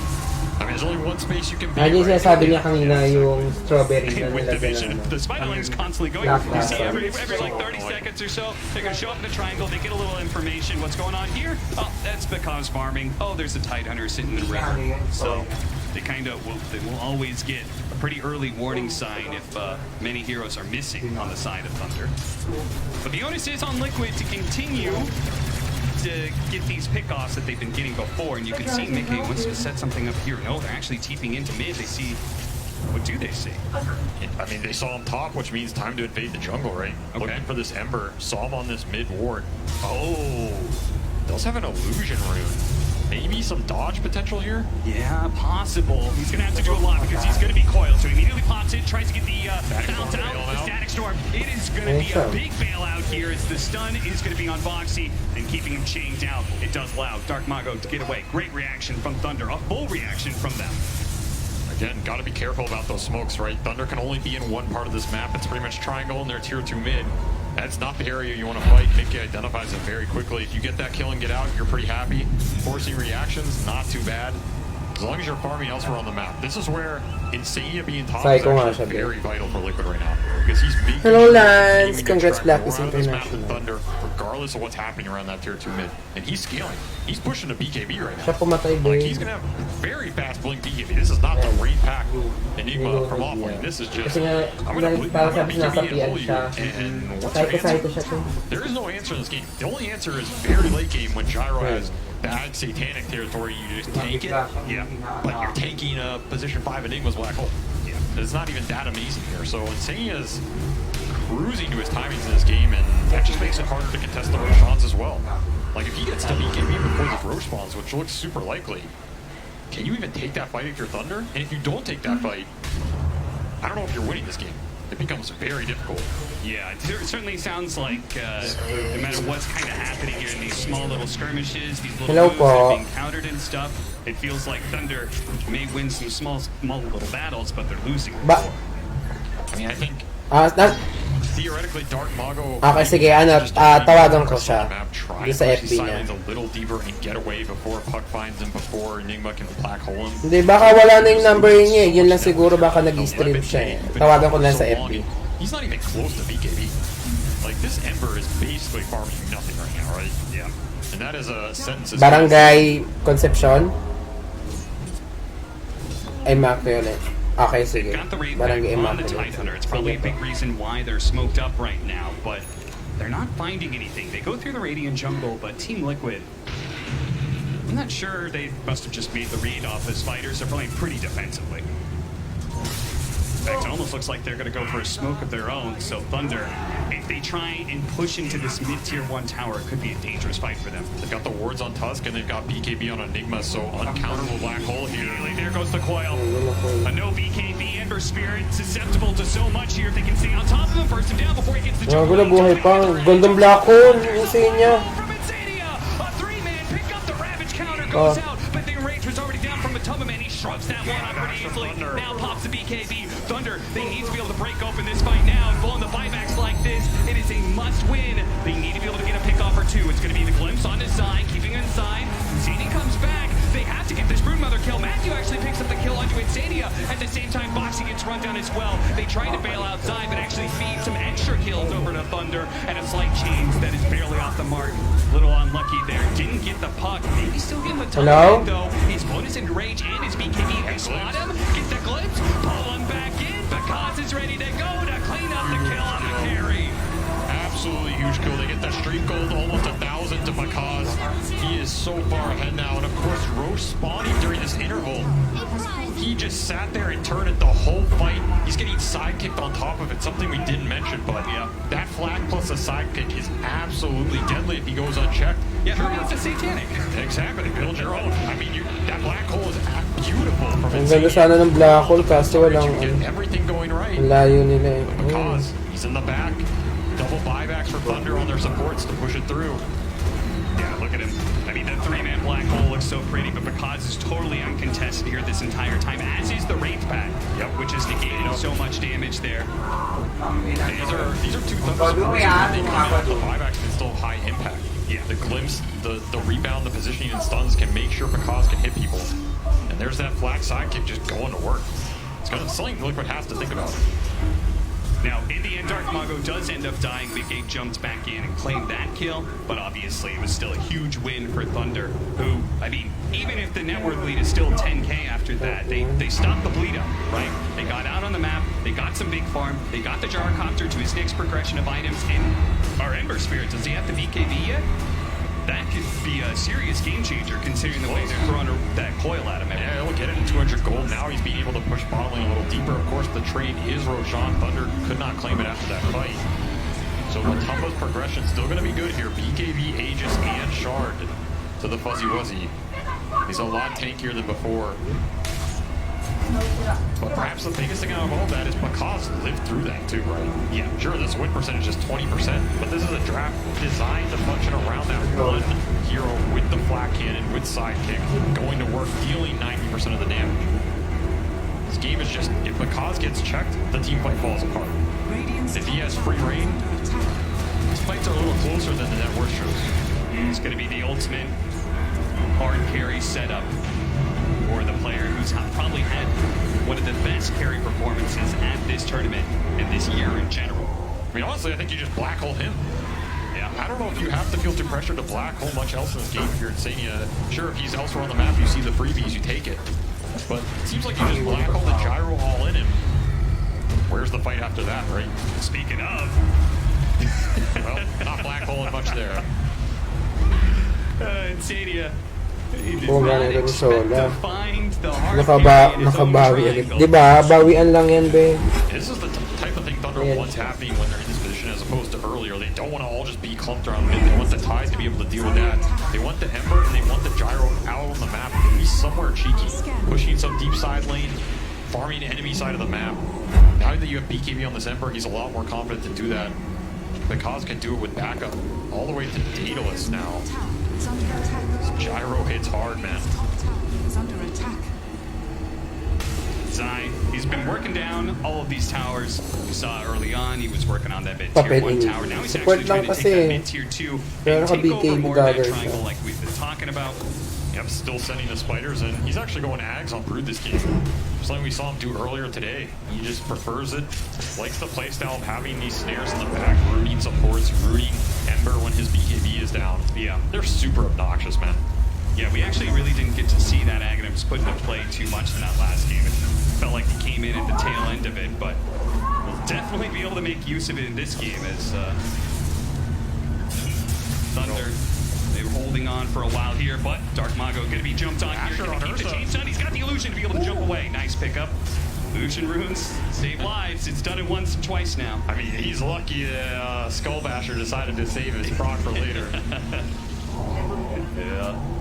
He will take that RNG and walk back to his fountain with it.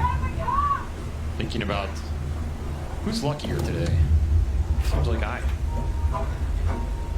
Butterfly for because so the Tumba Man, he's gonna eventually need that MKB. Wasn't that Team Spirit's best strategy at the last TI? Yeah. Luck. Sometimes that's all you need in Dota, you know? You can draft your heart out, you can play your heart out, but throw a little luck on there. Goes a long way. Now you're a champion. 20-23, 29 minutes in, Team Liquid. They've had tight control of this game for the most part. A couple of slip-ups there, particularly then that mid-fight. And it has allowed Thunder to get out on the map, continue their progression in farm, both for the Ember Spirit and the Gyrocopter. Definitely the Gyrocopter is taking the majority of it. But with Dark Mago now having BKB, he can play more aggressively on these lanes because he doesn't have to worry about just being blocked down by the coil alone. Has to be careful of that bashing though. I think this has turned into a game where Liquid is just going to farm to their late game timing and just understand you just all in this gyro and the damage disappears. Might have to do it through buyback. But I think they're happy getting there. They have very crazy late game, right? You get to level 25 puck, all of a sudden your BKBs don't mean as much anymore. That sounds like it's a long way away, but he's level 21. He's got Octarine. He will farm the map very fast. He's got Arcane Rune on top of it actually right now, so Mickey is very ready to join anything. And I feel like Ursa is one of the ultimate, he's both the hard carry and he's kind of like the anti-carry in many ways, right? Especially when he gets that level 25 talent as well, right? Like, who stands up against the double, 16 hitter? Dark Mago gets caught. Bottom lane, BKB going off, but Boxy denies him with the Walrus Punch. The burst is crazy. You have Tusk and Ursa jump at the same time. I mean, it was just with the puck there, but imagine Ursa hitting you with the tag team with the punch. Yeah. Gyro really has to watch his position in this game. Even this Tide, he can get destroyed pretty fast. Now they do have an interesting timing coming up here. Magandang gabi. Hello, Momo Catchery. You're so cheeky, man. It feels like that's something that is pretty crucial. Most of the time they've just been responding to whatever Liquid's been doing, but with a Blink Dagger on Tide, they can really be the true aggressors of a team. You can find the jump. That's easier said than done when you've pretty much been stuck in a third of the map for the whole game. You have Spiders scouting, you have Ursa who can frontline, maybe get that ult off. Puck is getting untouchable at this point in terms of the Octarine with the cooldowns. You're going to have to win some fight with this gyro, and if you lose that, the game basically just ends. Liquid's just cruising into the late game here. I don't think they're sweating at all.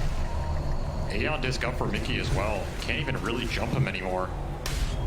And like you were saying, this Ursa Gyro matchup in the very late game with the backup he has, Matumba's going to be happy to just jump this Gyro, pistol him, and take him down. Coil going out in the back lines here. Looks like they're going to deal with the Disruptor first. Pipe goes out. Sacred clearing out the spiders where they can. Box is actually going to snowball away from the enemy team. Looks like they're calling for a reset. Double damage in the top river. Gets denied. They're happy to poke here. Can we keep it up? Mickey now with that double damage. Blinks forward, getting some ideas. The spinner snare. Not gonna catch anybody. Oh, that shard almost locked in Sacred. That could have been nasty. Not a lot of force staffs are repositioning on Thunder's side. Oh, he's got to be careful. That spinner snare. Oh no, the Walrus punch into the straight up physical damage to the Ursa. And BKB twice now. Does not save him, and now Bakad steps a little bit too far forward. They call on him. The black hole pulls him back to his doom. Mickey's gonna jump forward. There's just not enough heroes alive. He's gonna pupunta rin ba sa SEC ko? Yes, John Ross. Ang kasama ko ay si Kuya Nick, si Alo, si Mau, si Tom, si Ishi, at si Ate Annie, asawa niya. Not today, Thunder. I'm gonna have to be a little faster next time. Mickey just putting on a show on this backline with the puck. Late game puck pushing to that strength link. Good luck catching this man. Whereas on the flip side, Dark Mago's game is just so hard. Random spinner snares. This black hole can come out of him, the quill can come out of him. Boxy can punch him into the nether realm. Yep. That was his buyback as well. Oh no! And the dieback as well. Absolute disaster. Mago cannot be feeling good about that. 70 seconds down. Team Liquid, I don't think they're necessarily going to go high ground in anything. Third Roshan is coming up, but it just further cements what was seemingly already like an insurmountable lead. Now, 25K. I don't know, you're going to need, I mean, they already had one miracle in game one. You're going to need a second one if Thunder wants to close this out 2-0. Radiant's top tower is under. That was a miracle win. I don't know what this one would be. I don't think there's a term that applies to it. This game is pretty solidified for Liquid right now. You wait for the next Roshan, you get Aegis on Ursa, and you take the jump fight into the base. Hello, Kuya. As long as you check Gyro in the fight. Magkano po ba yan? Turnaround damage that comes out at this point. Now, talk about luck. It's a fast Roshan too, so Team Liquid, they have any vision. Bayad na. They've got spiders and stuff. You should know about it pretty quickly. I mean, you can't even get there. These spinner snares just slowing Bakad. Pero nga nabayaran na nga niya. May ano yan, barangay po ba yung pwesto lang? Hindi ko po kasi alam siya nakatira yan eh. Kasi dati dito siya sa amin sa Cavite. Ano po meron dyan barangay? Looks to chase him down, but he couldn't quite finish him off with the nukes, and it's Matumba Man who always dies. The enrage goes up. Dark Mago, he needs this kill. The blink away from Matumba Man. He's just outside of the slide. Won't be able to catch him there. Mago, now with the BKB on cooldown, is in some trouble here. He walks his way back. Slide of Fist trying to dodge the spells. Oo, kasi kung kala ko kung nasa malapit ka ng barangay mismo, baka pwedeng iwan doon. Tapos, pakuha na lang sa kanya. Kasi hindi nasagot eh.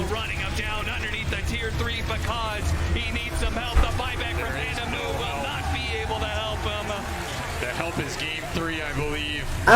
May TNT Studio po. TNC. TNC po ba? TNC? What a recovery here from Liquid, man. Parang game 1. Opo, yung parang building po ba yan? Ayan, baka po may guide naman po siguro dyan. Tapos sabihin nyo kay, iwan nyo lang po kung dyan si... What a game 3 it's gonna be.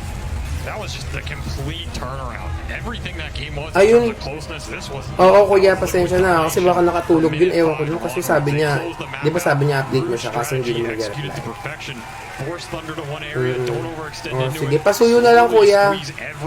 Kung kilala na si Shane Santos or Shola po kasi palayo niya Shola eh. Pero yung palayo niya Shola, baka para makilala nila. If ever. Okay, thank you, kuya. Step 2. Well, maybe just step 1. Bouncing back from that mega creep game. They got the mental resiliency to be able to get a game 2 and tie it out. But can they finish out this series? We'll have to wait and see. This Thunder versus Liquid will continue to game 3 after this. Team Liquid tie it up 1-1. Thunder Awaken will now need their speech to go into the next next game. Sorry, from this match. This is kind of what we expect at the International, I guess. It's, you know, nothing less than this. We've had, you know, megas to some, you know, a first mega win. Now we've got it pushing to game 3. Liquid fans on their seat. The whole of So South mga B, America on their seat. kakain mo na On the edge of ako. their seat, sorry. But Bye-bye mga what do you B, make of thank the you match? so much. This match is what we needed. Like, we needed the game 3, we needed Liquid to come back, and we needed a draft such as this one. We needed Zach.